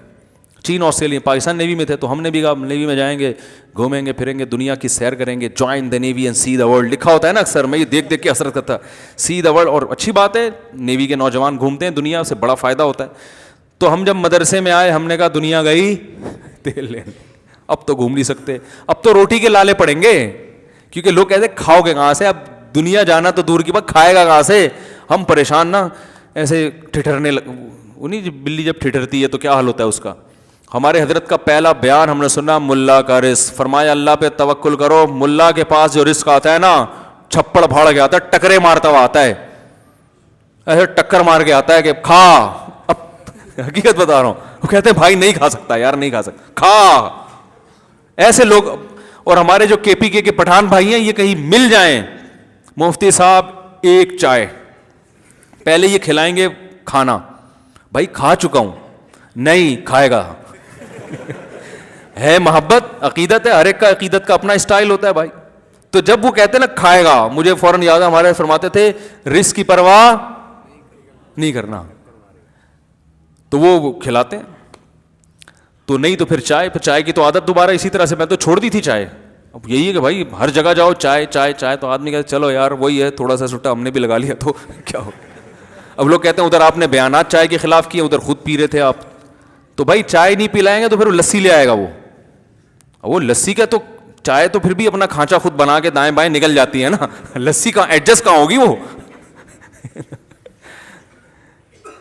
تو کیا بات چل رہی تھی یار, کہاں سے کہاں چلا گیا. جلدی سے بات کو سمیٹتا ہوں, بہت لمبا بیان ہو گیا. تو ہمارے دوسرا تھا یعنی سفر کا شوق نا, دوسرا شوق وہی تھا جو ہو گیا الحمدللہ کافی. ٹھیک ہے, اس کے بھی لوگ کہتے تھے رشتہ تو کوئی دے گا ہی نہیں, لوگ یہ تانا دیتے تھے. سب سے پہلا تانا جو مجھے ملا تھا نا مولوی بننے پر, رزق کا بھی بعد میں ملا تھا, رشتے کا پہلے ملا تھا کہ کوئی لڑکی تو دے گا ہی نہیں.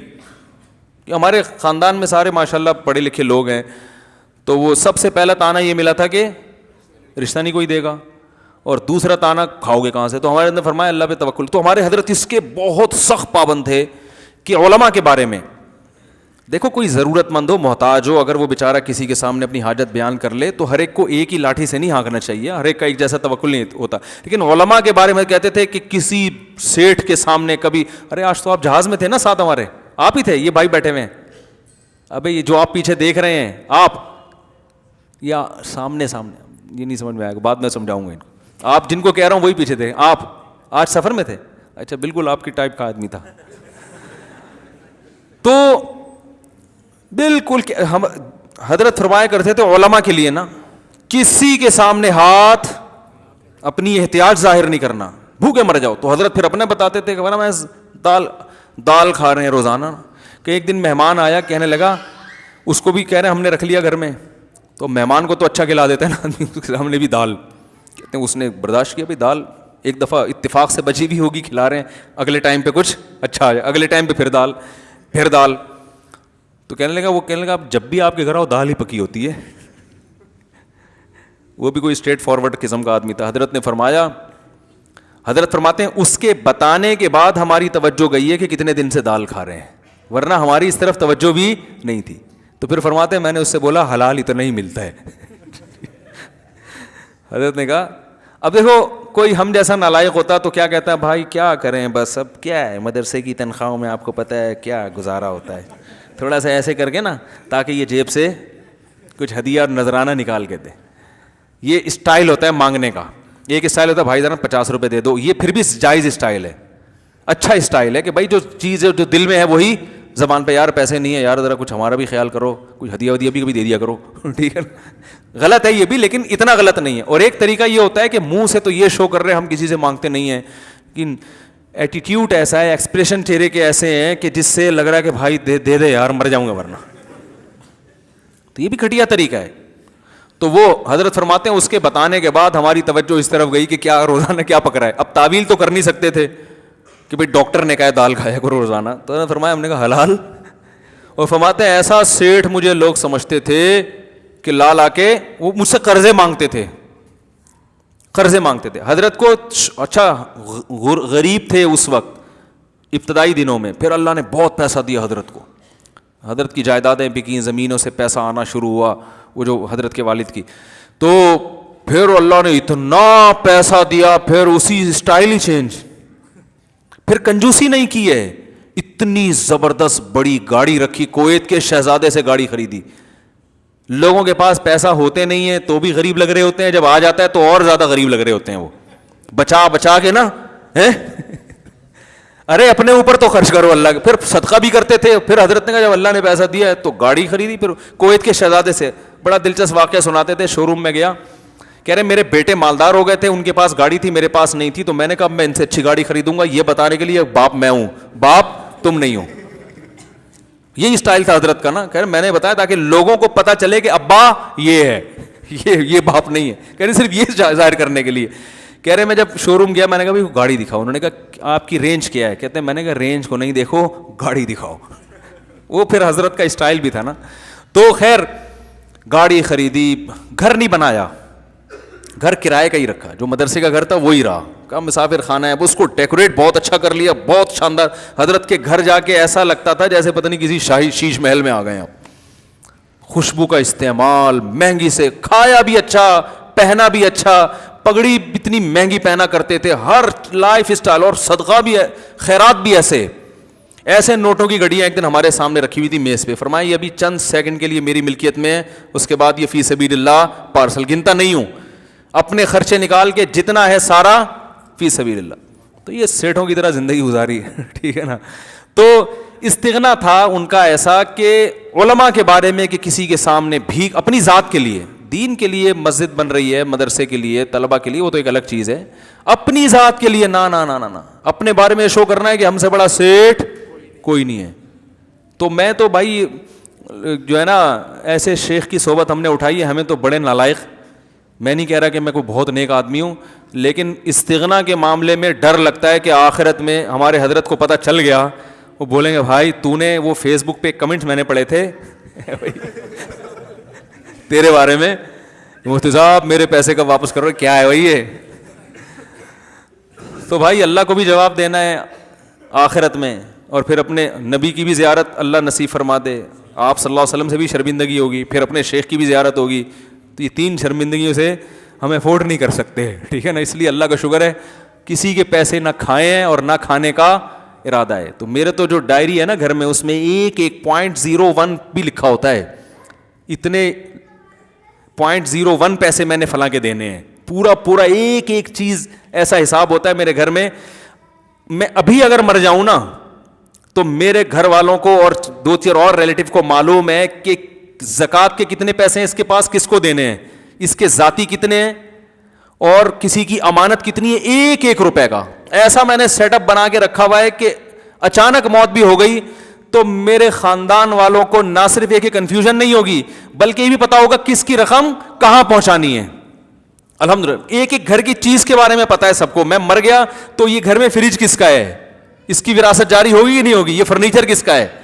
بعض دفعہ کچھ گفٹ میں ملی ہوتی ہے نا, تو آپ مر جاتے ہیں پتہ ہی نہیں ہوتا یہ اس میں وراثت جاری ہوگی کہ نہیں. ایک چیز کے بارے میں, اور ہر وقت ہر تھوڑے دن میں اس کو اپڈیٹ کرتا رہتا ہوں میں. تو کہاں سے کہاں بات چلے گی بھائی, کیا ہو رہا تھا, یہ سمیٹنا, میں لپیٹ رہا ہوں بات نا, بس بیان ختم کر رہا ہوں. ہاں سزا اللہ کے حساب سے دی جاتی ہے. ادھر کہاں سے گئے ہم, یہ پتہ نہیں کہاں سے کہاں بات چلے گی. خیر سزا جو ہے نا اللہ اپنے حساب سے دیتا ہے. تو کیا ہوا پھر, یعنی بات کیا چل رہی تھی, وہ تو پھیلانا نہیں چاہیے. موضوع کیا چل رہا تھا, سورہ قلم جو میں نے, ڈاکو پہ بات ہو رہی تھی. تو ڈاکو پہ یہ بات ہو رہی تھی کہ اس کو شریعت نے 1 دفعہ مہلت دی ہے کہ گرفتاری سے پہلے اگر توبہ کر لے, اور صرف وہ توبہ تو اللہ تو قبول کرے گا, لیکن پبلک جب قبول کرے گی جب آثار سے ظاہر ہو جائے. تو پھر اللہ فرماتے ہیں پھر یہ سزا نہیں ہے, لیکن جو اس نے حقوق و لباد ضائع کیے اس کی سزا پھر بھی ملے گی, وہ توبہ سے معاف نہیں ہوں گے. جیسے ڈاکو نے کسی کا قتل کر دیا, اب کیا ہے کہ وہ 6 مہینے ابھی گرفتاری ہوئی نہیں تھی اور اس نے توبہ کر لی, تو اب ڈاکوؤں والی سزا تو نافذ نہیں ہوگی, لیکن جس بندے کو مارا ہے اس کو قصاص کا اختیار بہرحال, بولو بھائی, رہے گا. قصاص کا حق اس کو رہے گا. بھائی تمہارا بندہ مارا ہے, توبہ کر لی آخرت میں نہیں, لیکن تمہارا حقوق العباد ہے نا, یہ تو تمہارا بندہ مارا, تم اس کو مار سکتے ہو, تو یہ رہے گا. اور اگر گرفتاری کے بعد اس نے توبہ کی ہے پھر توبہ قبول. آخرت میں پھر بھی یہ یاد رکھو, دنیا کی سزا نافذ, آخرت کی توبہ تو ہر وقت قبول ہے. کچھ بھی کر لے آخرت میں تو اللہ معاف کر دے گا, دنیا کے حکام اور ہیں. تو اس میں نے بات شروع کی تھی کہ دیکھو جرائم کے بارے میں ہمیں پہلے تو یہ دیکھنا ہے کہ اللہ کی نظر میں ہم کسی کو مجرم قرار دے رہے ہیں شریعت کی روشنی میں نا, تو اس میں پہلے تو یہ دیکھنا ہے کہ اللہ کی نظر میں یہ جرم کتنا بڑا ہے. نمبر 2, جب اس جرم سے کوئی توبہ کا اعلان کر دے تو شریعت کیا کہتی ہے کہ اس میں تجسس کرو, دیکھو کہ دل سے کر رہا ہے یا اوپر اوپر سے کر رہا ہے. اگر شریعت کہتی ہے کہ دل سے کر رہا ہو یا اوپر اوپر سے کر رہا ہو, آپ کو اتنی گہرائی میں جانے کی اجازت نہیں ہے, تو آپ کو یہی فیصلہ کرنا ہے کہ یہ تبدیل ہو چکا ہے. آپ ماضی پہ آپ اس کو تانا نہیں دے سکتے. لیکن کچھ جرائم اس نوعیت کے ہیں جس میں معاشرے کو نقصان ہے, جیسے کرپٹ سیاست دان ہوتے ہیں, کروڑوں روپے کھا گئے, وہ کہہ رہے ہیں میں نے توبہ کر لی, ماشاء اللہ بہت اچھی بات ہے, آپ سیروزے کی جماعت میں نکل جائیں, پیسے واپس کریں جو آپ نے کھائے ہیں, ٹھیک ہے نا, پیسے آپ کو واپس کرنے پڑیں گے. تو جو اس نوعیت کے جرائم ہوتے ہیں, اسی طرح یاد رکھو بعض جرائم اس نوعیت کے ہوتے ہیں کہ اگر ان کو ہائی لائٹ نہ کیا جائے تو وہ فراڈی آدمی دوسروں کو نقصان پہنچا رہا ہوتا ہے. آپ کو یاد ہے کوئٹہ میں وہ جو نیب کے کوئی آفیسر تھے, ان کا کوئی اسکینڈل سامنے آیا تھا کسی خاتون کے ساتھ نا, اور اس کی خفیہ ویڈیو لیک ہو گئی تھی. تو میں نے ان کی صفائی میں بیان کیا تھا کہ اگر ایک آدمی نے غلط کیا ہے, نجی معاملہ ہے اس کا, تو اس کو چھپانا چاہیے. لیکن وہ کلپ میں نے ہٹوا دیا, اس لیے ہٹوایا کہ مجھے پوری صورتحال معلوم نہیں تھی, کیونکہ ہمارے ہاں تو یہی ہوتا ہے نا, کسی کا معمولی جرم ہو تو وہ ایک دم لوگ پھیلا دیتے ہیں اپنی وہ ایک دشمنی نکالنے کے لیے.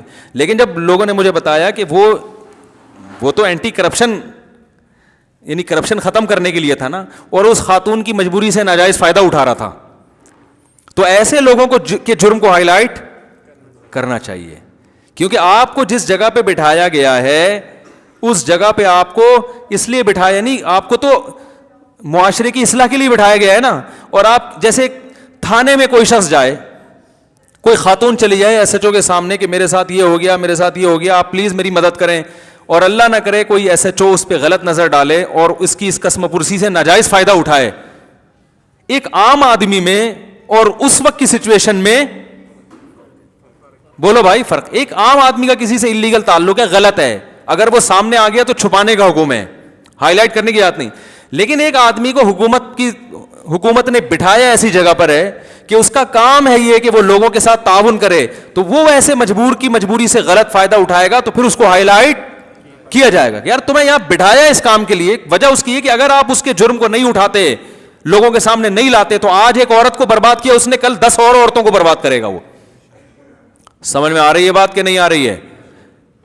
جیسے یہ روحانی عامل بھی ایسا کرتے ہیں, بعض روحانی عامل یہ کرتے ہیں کہ وہ بھی خواتین تعویذ کے بہانے جاتی ہیں اور وہ ان سے مس یوز کرنا شروع کر دیتے ہیں, ان کی مجبوری سے ناجائز فائدہ اٹھاتے ہیں. ایسے شخص کو لانا چاہیے چینل پہ, ٹھیک ہے نا, اس کا گناہ چھپانے کا حکم نہیں ہے, اس کو تو لاؤ فوراً چینل پہ ننگا کرو, لوگوں کے سامنے برہنہ کر دو, اس کو بتاؤ دیکھو یہ کیا مذہب کے نام پہ عورتوں کے ساتھ کیا کر رہی ہے.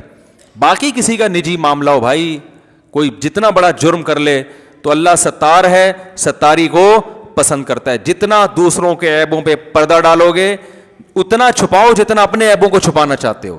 اور اس کے بارے میں حدیث میں آتا ہے لا تظہر الشماتۃ لاخیک, کسی کی مصیبت پہ دیکھ کے خوشی کا اظہار مت کرو, اس کا امکان ہے کہ اللہ اسے اس برائی سے بچا لے اور تم پر شیطان مسلط ہو جائے. تم اس جو ہم نے دیکھا ہے جو لوگ کسی کو گناہ پہ دیکھ کے مذاق اڑاتے ہیں نا اور اس کو لوگوں کے سامنے بیان کرتے ہیں, ہماری زندگی کے تجربے, وہ اس مرنے سے پہلے اس گناہ میں مبتلا ضرور ہوتے ہیں اور اللہ ان کو بھی لوگوں کے سامنے ذلیل کر دیتا ہے. تو اس لیے جب اللہ اس کے رسول صلی اللہ علیہ وسلم نے ہمیں ایک چیز کا بتا دیا, ہم اسی کے مکلف ہیں, پھر لوگوں کے سامنے اس کو اچھالنا ہمارے لیے جائز نہیں ہے.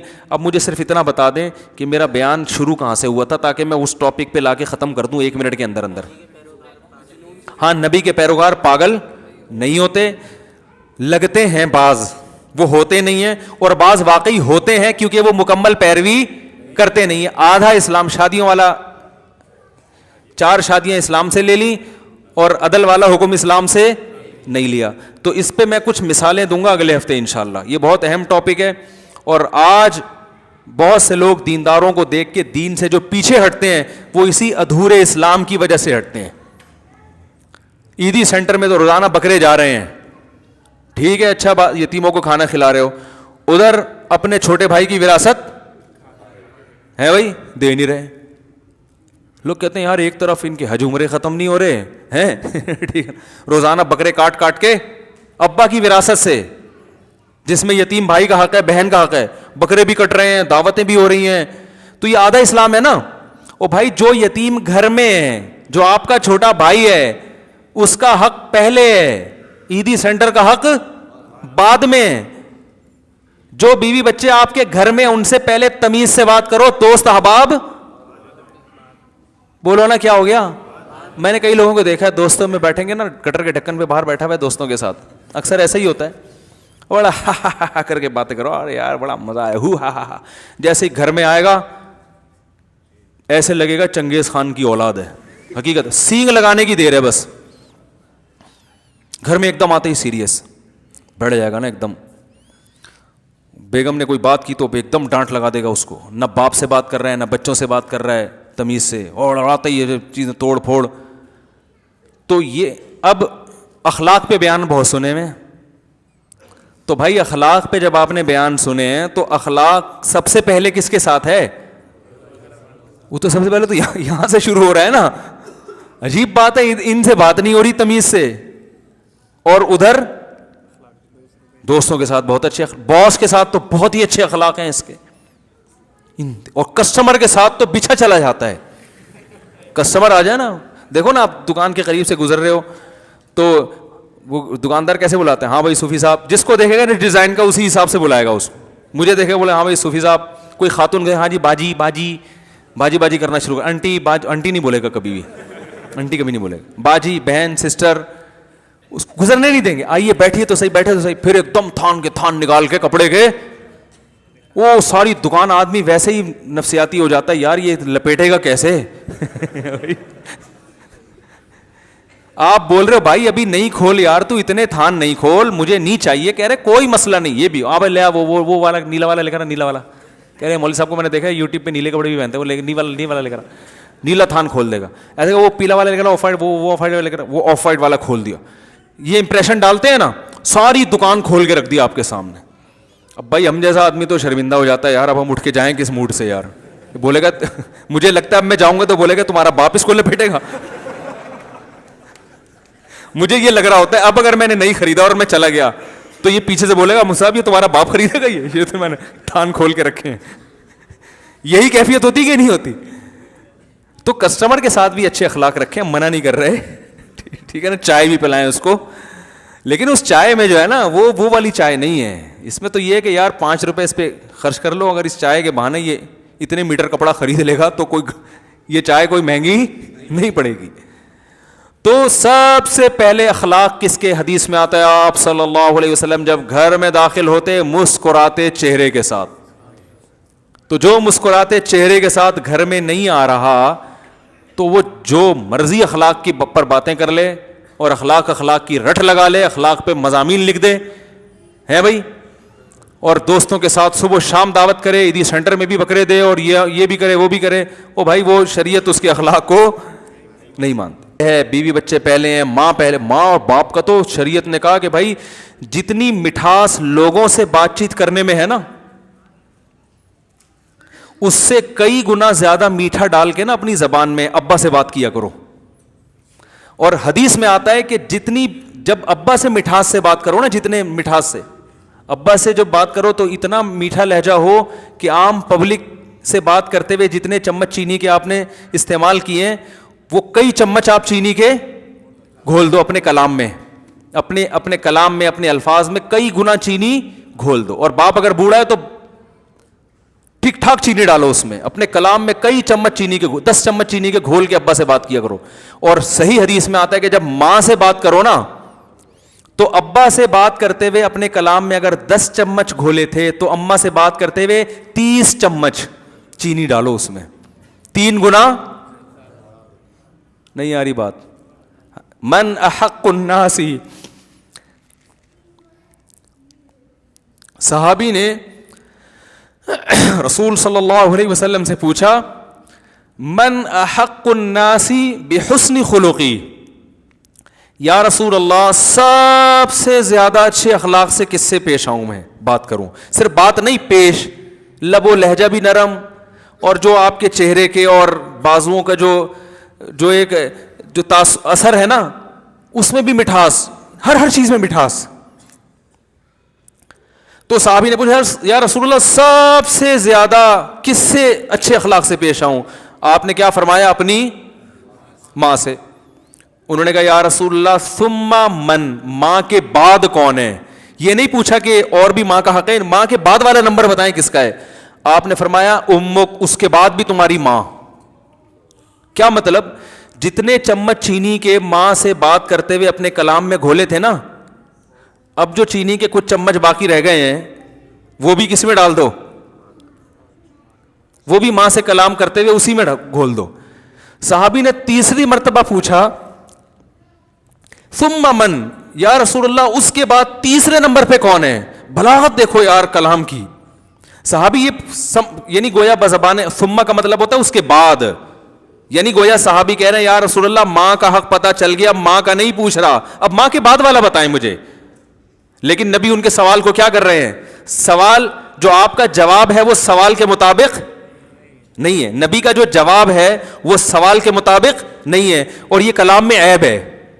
جو پوچھا جا رہا ہے آپ اس کے علاوہ کوئی اور جواب دیں، یہ اچھا کلام نہیں کہلاتا. تو بتاؤ نبی ایسا کر سکتے ہیں کہ غلط بات کریں؟ اصل میں یہ بظاہر اچھا نہیں ہے، لیکن یہ جواب بہت زیادہ اچھا ہے، ٹھیک ہے نا، یہ بتانے کے لیے کہ تم سوال نہیں پوچھو گے پھر بھی میں دوسرے نمبر پہ بھی تمہاری ماں ہی کو ڈال دوں گا. تو صحابی نے پوچھا یا رسول اللہ دوسرے نمبر پہ سب سے زیادہ اچھے اخلاق سے کس سے پیش آؤں؟ آپ صلی اللہ علیہ وسلم نے فرمایا امک، دوسرے نمبر پر بھی کون ہے؟ ماں. پھر صحابی نے پوچھا یا رسول اللہ ثم، چلو 2 دفعہ ہو گئی ماں، اب بتائیں ماں کے بعد کون ہے، یعنی ماں کے علاوہ آپ تیسرے نمبر پہ کون ہے؟ تو آپ صلی اللہ علیہ وسلم نے کیا فرمایا؟ امک، تیسرے نمبر پہ بھی کون ہے؟ کیا عجیب انداز ہے ماں کا حق. تو ماں سے جب بات کرے نا بچھ جائے انسان. بہت میٹھا لہجہ، بہت میٹھا لہجہ. پھر صحابی نے پوچھا یا رسول اللہ ثم من، اس کے بعد؟ فرمایا دوست نہیں، ایئر ہوسٹس نہیں، باس نہیں، گرل فرینڈ نہیں. فرمایا اس کے بعد چوتھے نمبر پہ کون ہے؟ ابوک. تو وہی اخلاق تو یہاں سے شروع ہو رہے ہیں. تو ہمارا حساب کتاب کیا ہے؟ باس کے سامنے کڑوی کسیلی برداشت کریں گے، جاب سے نکال نہ دے. کسٹمر سے بہت اچھی طرح سے پیش آئیں گے کہ تجارت میں نقصان نہ ہو. باپ کے ساتھ دیکھو کیسا سلوک ہے. بچوں کے ساتھ نبی صلی اللہ علیہ وسلم کی کیسی شفقت تھی. اولاد، حضرت انس ابن مالک کہتے ہیں مجھے میری ماں نے بچپن میں نبی کے حوالے کیا تھا، 10 سال کی میری عمر تھی. کہہ رہے میں نے 10 سال نبی کی صحبت میں گزارے خدمت کے لیے ملازم بن کے. ایک بار بھی آپ نے کبھی یہ نہیں کہا کہ یہ کام کیوں نہیں کیا، یا یہ کام بولو بھائی کیوں کیا. میں مانتا ہوں میرے یہ اخلاق نہیں ہے، لیکن سمت تو پتا ہونا کہ سیدھا راستہ ہے کیا. آج میرے تو بہت سفر ہونے لگے ہیں، ملک سے باہر نکلو تو سب سے پہلے جو چیز نظر آتی ہے وہ اخلاق نظر آتے ہیں. میں بھی ملیشیا میں تھا نا، کوئی ٹکر لگا دے گا نا آپ کے، خود ہی سوری کر رہا ہوگا. بھائی کسی کو کوئی چلتے چلتے آپ غلطی سے اس کی غلطی ہے، سوری غلطی آپ کی ہے، غلطی آپ کی ہوئی، آپ کو ٹکر لگی، سوری کون کر رہا ہوگا؟ آپ. یعنی بچپن سے اسکولوں میں سکھایا جاتا ہے سوری کرنا سیکھو. ہم کیا کر رہے ہیں؟ ہمارے یہاں کیا ہوتا ہے، گاڑی چلا رہے ہیں نا آپ، بھڑتے ہوئے چلے جائیں ہیں، ٹھوکتے ہوئے چلے اس کو، اس کے بعد اتر کے 5-6 اور گالیاں اس کے اوپر رکھ کے نکل لیں آگے. یہی ہوتا ہے کہ نہیں ہوتا؟ دھونس جمانے کے لیے نا. تو اب دنیا کے سامنے جو امیج جائے گا کہ پاکستان ایک اسلامی ملک ہے، یہی جائے گا نا. نمازوں میں مسجدیں کیا ہوتی ہیں؟ بھری ہوئی ہوتی ہیں. رمضان میں تراویح سے مسجدیں بھری ہوئی، زکوٰۃ صدقات بہت ہے، بات کرنے کی تمیز. یہ امیج جاتا ہے نا دنیا کے سامنے. انگریز اتنے صدقات و خیرات نہیں کرتے، انگریز نہیں کرتے. میں پھر بھی کہتا ہوں ہم ان سے کروڑا گنا اچھے ہیں، کیونکہ ہم بہت تمیز سے بات نہیں کرتے، لیکن بہت سارے کام انسانیت کی خدمت کے ان سے زیادہ کر رہے ہوتے ہیں. لیکن جو میسج دنیا کے وہ اس کو ہمارے صدقے تھوڑی نظر آتے ہیں. او بھائی آپ کسی سے ملے، کسی یتیم نے کیا کیا, آپ سے تھوڑی بدتمیز بات کی, آپ نے 2 تھپڑ لگا دیا اس کے کھینچ کے. لیکن 20 یتیم ایسے ہیں جن کی آپ خود کفالت کر رہے ہو, ان کو پال پوس کے بڑا کر رہے ہو, ان کو کھلا رہے ہو, تو 2 تھپڑ لگائے غلط کیے, لیکن وہ 10 مسکینوں کی جو خدمت کر رہے ہو وہ بڑی نیکی ہے نا, وہ کام آئے گی. لیکن دنیا کے سامنے وہ 10 نہیں آ رہے جو گھر کے اندر بندے ہیں. دنیا کے سامنے تو آپ کا وہ رویہ آئے گا جو دنیا کے سامنے ہے. تو مسلمان کا جو امیج دنیا کے سامنے جا رہا ہے وہ یہ نہیں جا رہا کہ یہ گھروں میں بیویوں کو کھلاتے ہیں, بچوں کو کھلاتے ہیں, ماں کے پاؤں دباتے ہیں, باپ کے پاؤں دباتے ہیں. جو دنیا کے سامنے جا رہا ہے یہ تو گھروں میں ہو رہا ہے نا. یہ کوئی دنیا کون دیکھتا ہے کہ انگریز آ کے آپ کے گھر میں کہ بوڑھی ماں کے کتنے پاؤں دباتے ہو روزانہ. جو امیج جا رہا ہے وہ جا رہا ہے کہ ان کو بات کرنے کی تمیز, بولو بھائی, نہیں ہے. تو جو آدھا اسلام جب لوگے اخلاق کے معاملے میں, تو دنیا کیا کہے گی آپ کو, پاگل ہے یہ پاگل ہوتے ہیں, ان کو تمیز نہیں ہے. تو پورا اسلام میرے بھائی اگر کوئی فالو کرے تو خدا کی قسم اسلام سے زیادہ اٹریکٹیو مذہب دنیا میں کوئی ہے نہیں. دل کا سکون بھی ملتا ہے انسان کو, چاہتیں تبدیل ہو جاتی ہیں, اچھی چیز انسان کی چاہت بن جاتی ہے, برائی سے نفرت ہو جاتی ہے. تو ایسے لوگوں, اور انہی جو اس طرح سے نبی کو فالو کرتے ہیں نا, انہی کے بارے میں اللہ نے فرمایا ما انت بنعمت ربک بمجنون. فرمایا یہ دیوانے نہیں ہیں, ان کے ساتھ رہ کے دیکھو پتہ چلے گا دیوانے نہیں. تو جو لوگ دینداروں کو دیوانہ کہتے ہیں یا تو وہ خود پاگل ہوتے ہیں, یا جس کو وہ دیندار کہہ رہے ہوتے ہیں وہ دیندار ہوتا نہیں ہے, وہ آدھی چیز میں شریعت کو لے رہا ہے. میں اکثر کہتا ہوں نا, تبھی ہم کہتے ہیں نا چاروں فقہ میں چاروں برحق ہیں لیکن فالو ایک کو کرو. کہتے ہیں نا ہم بھائی چاروں فقہ درست ہیں, حنفی مالکی شافعی, لیکن فالو کس کو کرو, ایک کو, تاکہ خواہشات کا دروازہ نہ کھلے. اب ایک آدمی کے خون نکلا, وہ کہہ رہا ہے امام شافعی کی رائے کے مطابق وضو ٹوٹ گیا, لیکن میں اس مسئلے میں امام ابو حنیفہ کو فالو کرتا ہوں, ٹھیک ہے نا, میں نماز پڑھوں گا. سوری, امام ابو حنیفہ کی رائے میں وضو ٹوٹ گیا, کہتا ہے لیکن میں اس مسئلے میں امام شافعی کو. تھوڑی دیر میں اپنی بچی کو پیار کیا اس نے, اب امام شافعی کے یہاں وضو ٹوٹ گیا, کہتے ہیں اس مسئلے میں کس کو فالو کر رہا ہوں. تو یہ ایک تماشا بن جاتا ہے نا دین. تو جب فقہ کے بارے میں ہم یہ کہتے ہیں بھائی ایک کو فالو کرو, تو مذہب بھی پھر مذہب تو بہرحال اسلام ہی کو فالو کرنا پڑے گا, اس میں آپ کے پاس دوسرا آپشن نہیں ہے. شادی بیاہ میں نکاح تو مولوی صاحب پڑھا رہے ہیں, باقی ساری رسومات کس کے حساب سے ہو رہی ہیں, ہندوؤں کے حساب. جب وہ کرنی ہے تو پنڈت سے پڑھوا لیتے بھائی, پنڈت بھی تو آرڈر پہ مل جاتے ہیں آپ کو نکاح, پنڈت پڑھائیں گے آپ کا نکاح. آپ بے شک مسلمانوں کہنے کوئی بات نہیں, وہ آئیں گے آ کے گائیں گے نا, پتہ نہیں کیا پڑھتے ہیں, ہماری سمجھ میں آتا نہیں, لیکن بہرحال کچھ پڑھ رہے ہوتے ہیں. بول رہے بھاگ جا, تیرے کو موقع پتہ سے بھاگ نکل لے. پنڈت جی یہی کہہ رہے ہوتے ہیں, بھاگ جا, میں تو بھاگ گیا تھا, دیکھ آرام سے زندگی گزار ہوں, تو بھی بھاگ جا نکل لے پتلی گلی سے. ہم لوگ بچپن میں نا وہ ہر چیز کا نا مذاق بنائے, بچوں کی عادت ہوتی ہے نا, تو وہ ہمارے گھر میں ٹی وی نہیں تھا, پڑوس کے ہم بچپن میں جا کے دیکھتے تھے, اب نہیں دیکھتے بھائی, ہمارے گھر میں اب ٹی وی نہیں ہے. تو وہ کچھ مار دھاڑ والی فلمیں آتی تھی بروسلی کی, تو سارے باہر نکل کے بروسلی بنے ہوئے ہوتے تھے, دیکھا ہوگا سارے نا ہاں ایسے کر رہے ہوتے تھے. تو اسی طرح ہی جو ہندو پنڈت ہو کے ہم دیکھتے تھے, تو ہم باہر آ کے یہی نقل اتارتے تھے ان کے, ہم کہتے یہ بول رہے بھاگ بدلی گلی سے نکل لے. تو ہم نے سارے بچپن کو بڑے تمیز سے انجوائے کیا الحمدللہ. تو اب تو بچے سوائے واٹس ایپ اور فیس بک کے ان کا کوئی کام ہے ہی نہیں. تو ہم تو اگر اللہ نہ کرے فلم دیکھ بھی لی نا کبھی کوئی پڑوسیوں کے جا کے, تو باہر نکل کے اگر وہ 2 گھنٹے کی فلم ہے تو 4 گھنٹے کی پھر ہماری شوٹنگ ہوتی تھی. یعنی وہ پھر ہم بنتے تھے وہ ہیرو نا, وہ پھر وہ مار رہے ہیں دھاڑ رہے ہیں, وہ بروسلی بن کے تھوڑا ڈوڑو ایسے کر رہے ہیں. اب تو بچے یہ بھی نہیں کرتے. تو چلو فلم دیکھنا جائز نہیں ہے, لیکن اگر بروسلی کی آپ نے مار دھاڑ والی دیکھ لی تو چلو بروسلی بننے کا شوق ہی پیدا ہو جائے تو بھی غنیمت ہے یار. فلم تو صحیح نہیں کی, لیکن چلو ایک اس نے میسج, فلم دیکھنا تو اچھا نہیں کیا لیکن ایک میسج تو اچھا مل گیا نا, بھائی ایسا بننا چاہیے. تو تھوڑا سا فزیکل ایکٹیویٹی میں, وہ بھی نہیں, فلم دیکھتے دیکھتے سو جائے گا, ٹھیک ہے نا, بروسلی بننے کا شوق بھی پیدا نہیں ہوتا. تو اللہ تعالیٰ ہمیں ہدایت دے بھائی, ادخلوا فی السلم کافہ. اللہ فرماتے ہیں پورے اسلام میں داخل ہو جاؤ, اللہ سمجھنے کی عمل کی توفیق عطا فرمائے. تو تھکاوٹ بہت تھی, تو بس کھچڑی سی پک گئی ہے بیان میں. لوگ کہتے ہیں ایک موضوع نہیں تھا, چلو جو بھی تھا بس ہو گیا, سن لو فائدہ ہو جائے گا انشاءاللہ. میرے ابو گھر میں رہتے ہیں, بہت شور کرتے ہیں اور اپنی ماں سے لڑتے ہیں, میں بہت پریشان ہوں.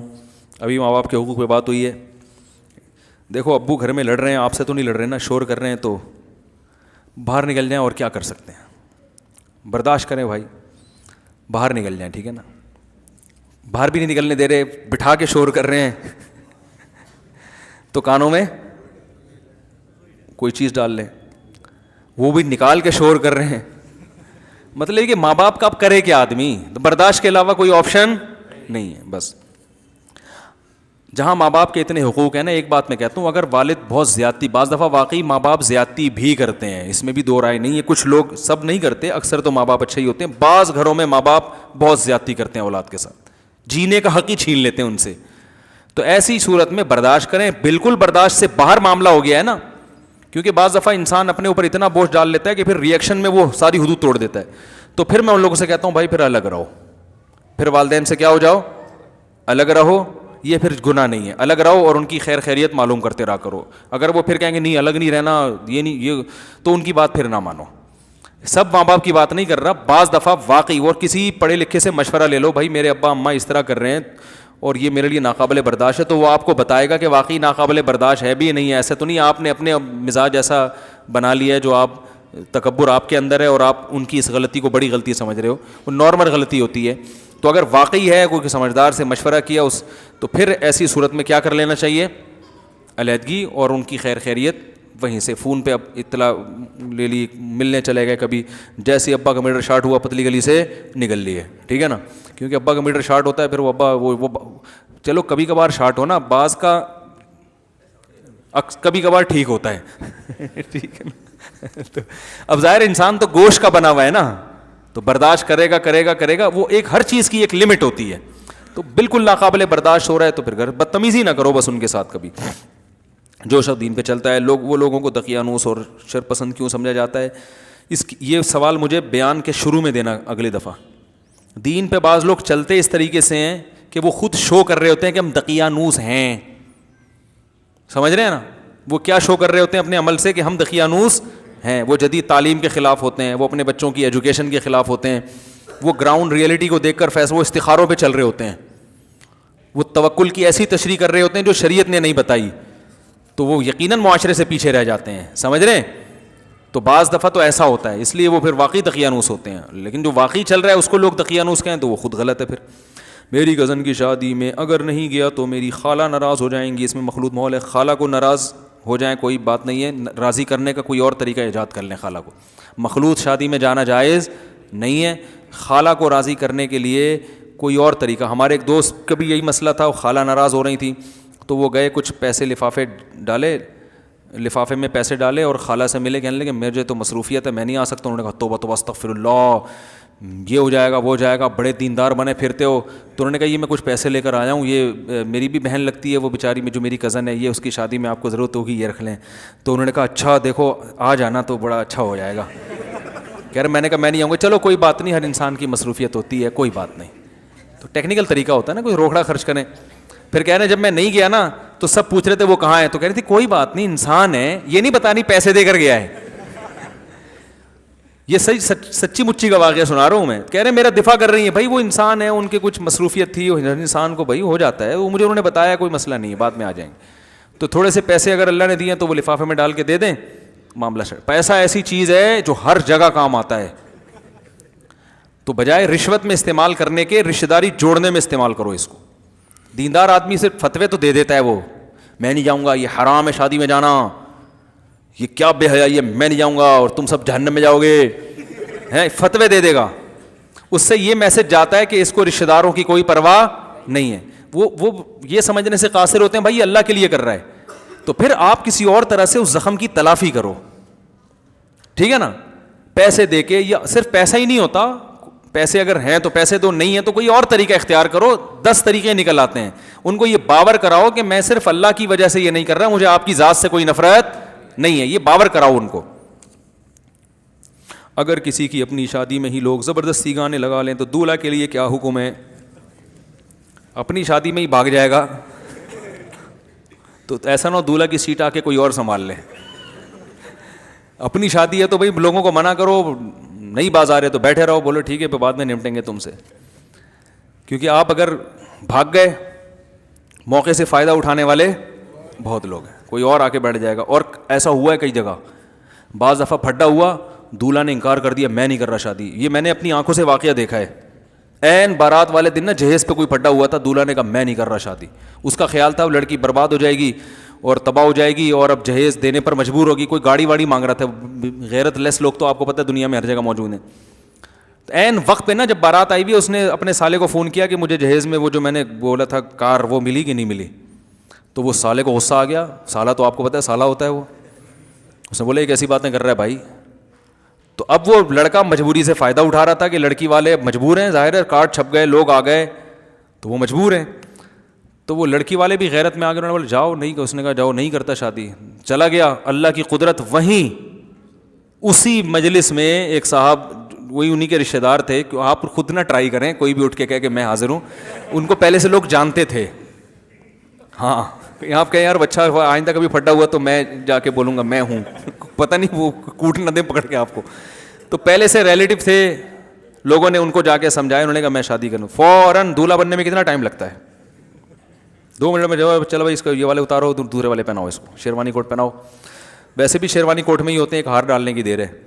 یا پھر کوئی پہنا دیا ہوگا کڑھائیوں والا کرتا, کسی سے ادھار لے لیا ہوگا کہ یار تھوڑی دیر کے لیے. میں وہ بعض دفعہ ویسٹ کوٹ بھی پہنتا ہوں نا, تو میں تو پہنتا نہیں, میرے تو یہی ڈریس ہے. تو میں وہ جامع الرشید گیا JTR میڈیا ہاؤس میں, وہ ویسٹ کوٹ پہن کے نا, تو میں نے پہلی ریکارڈنگ کروائی. تو لوگوں کے کمنٹس ہیں صاحب یہ ویسٹ کوٹ بہت اچھا لگ رہا ہے آپ پہ, یہی پہن کے ریکارڈنگ کروایا کریں. جمعے کے بیان میں بھی میں نے کہا بھائی یہ وہیں واپس رکھ کے آنا پڑتا ہے, گھر لے جانے کی اجازت, حقیقت گھر لے جانے کی اجازت نہیں. اگر ہوتی تو میں یہاں بھی پہن لیتا, ٹھیک ہے نا. تو کیا بات چل رہی تھی یار, کدھر سے کدھر چلا گیا. تو دولہا وہ ایسے ہی ہوا اور الحمدللہ ان کی شادی ہوئی. بڑی ہنسی. وہ والا کتنا افسوس سے وہ ہتھیلیاں مل رہا ہوگا نا, ہے کہ اچھا رشتہ میں نے صرف ایک لالچ میں برباد کر دیا. جلدی سے آخری سوال رہ گیا, برائے مہربانی اگر ممکن تلبینہ بنانے کی مستقل ترتیب بنا دیں. ڈاکٹر محمود احمد غازی کی کتب پڑھنا کیسا ہے؟ مثلا محاضرات فقہ, محاضرات شریعت. ڈاکٹر محمود احمد غازی بہت زبردست عالم تھے. کراچی یونیورسٹی, اسلام آباد یونیورسٹی سے پڑھا ہے انہوں نے. بنوری ٹاؤن سے پہلے یا بنوریا سے پہلے فارغ ہوئے, اس کے بعد اسلام آباد یونیورسٹی. بہت بڑے محقق تھے.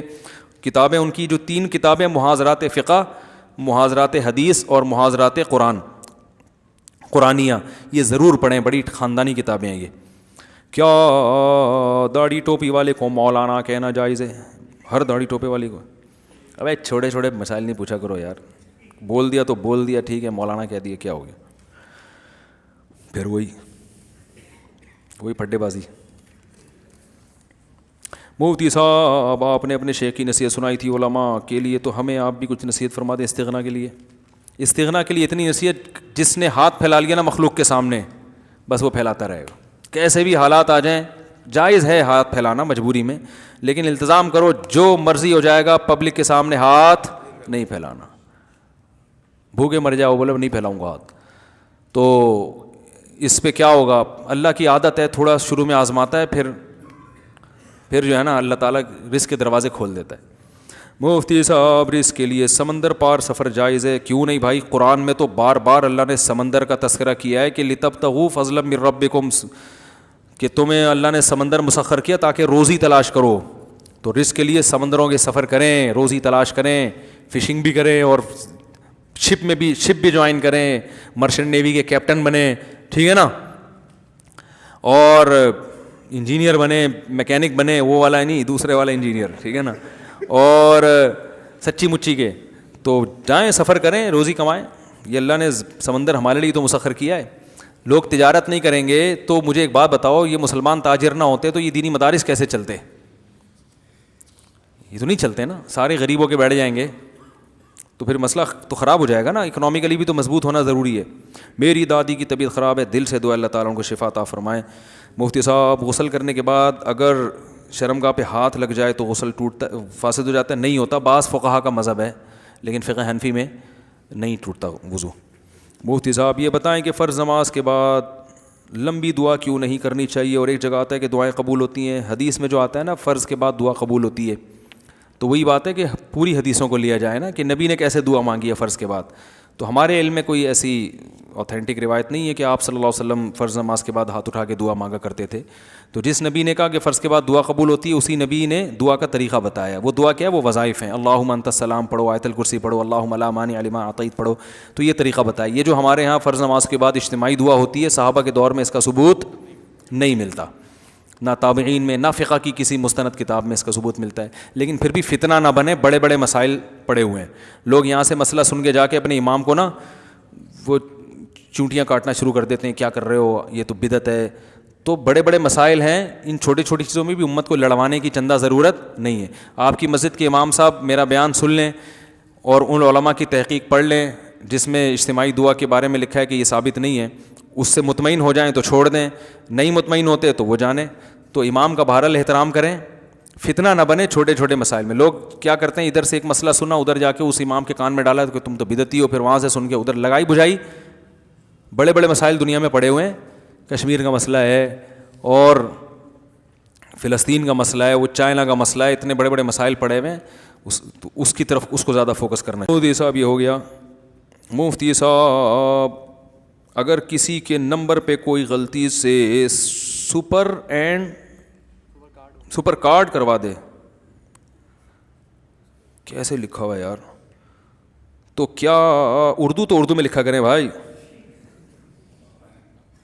تو کیا کریں, خود نہیں رکھواتے. میرا خیال یہ پوچھنا چاہ رہے ہیں کسی نے غلطی سے آپ کے موبائل میں بیلنس ڈال دیا, یہی ہے نا. تو جس نے بیلنس ڈالا ہے اس کو اگر پیسے پہنچا سکتے ہیں تو پہنچا دیں, نہیں پہنچا سکتے تو اس کی طرف سے اتنے پیسے غریب کو صدقہ کر دیں. سمجھ رہے ہیں, کیونکہ جان کر تو اس نے ڈلوایا نہیں ہے, غلطی سے کسی اور کا نمبر ڈالا تھا, آپ کا نمبر لگ گیا. کسی کا مال حلال نہیں ہے آپ کے لیے, تو اصل مالک تک پہنچنا ممکن نہیں ہے, تو اس کی طرف سے بھائی اتنے پیسے اس کی طرف سے میں نے کیا کر دیے, صدقہ کر دیے. اور اگر خود مسکین ہیں, غریب ہیں, زکوٰۃ کے مستحق ہیں, فی سبیل اللہ, غریبی آ گئی اللہ کی طرف سے, ہوا میں اڑتا ہوا جو ہے نا, کوئی اللہ کی طرف سے نعمت مل گئی. سبحانک اللہم و بحمدک, نشہد ان لا الہ الا انت, نستغفرک و نتوب الیک.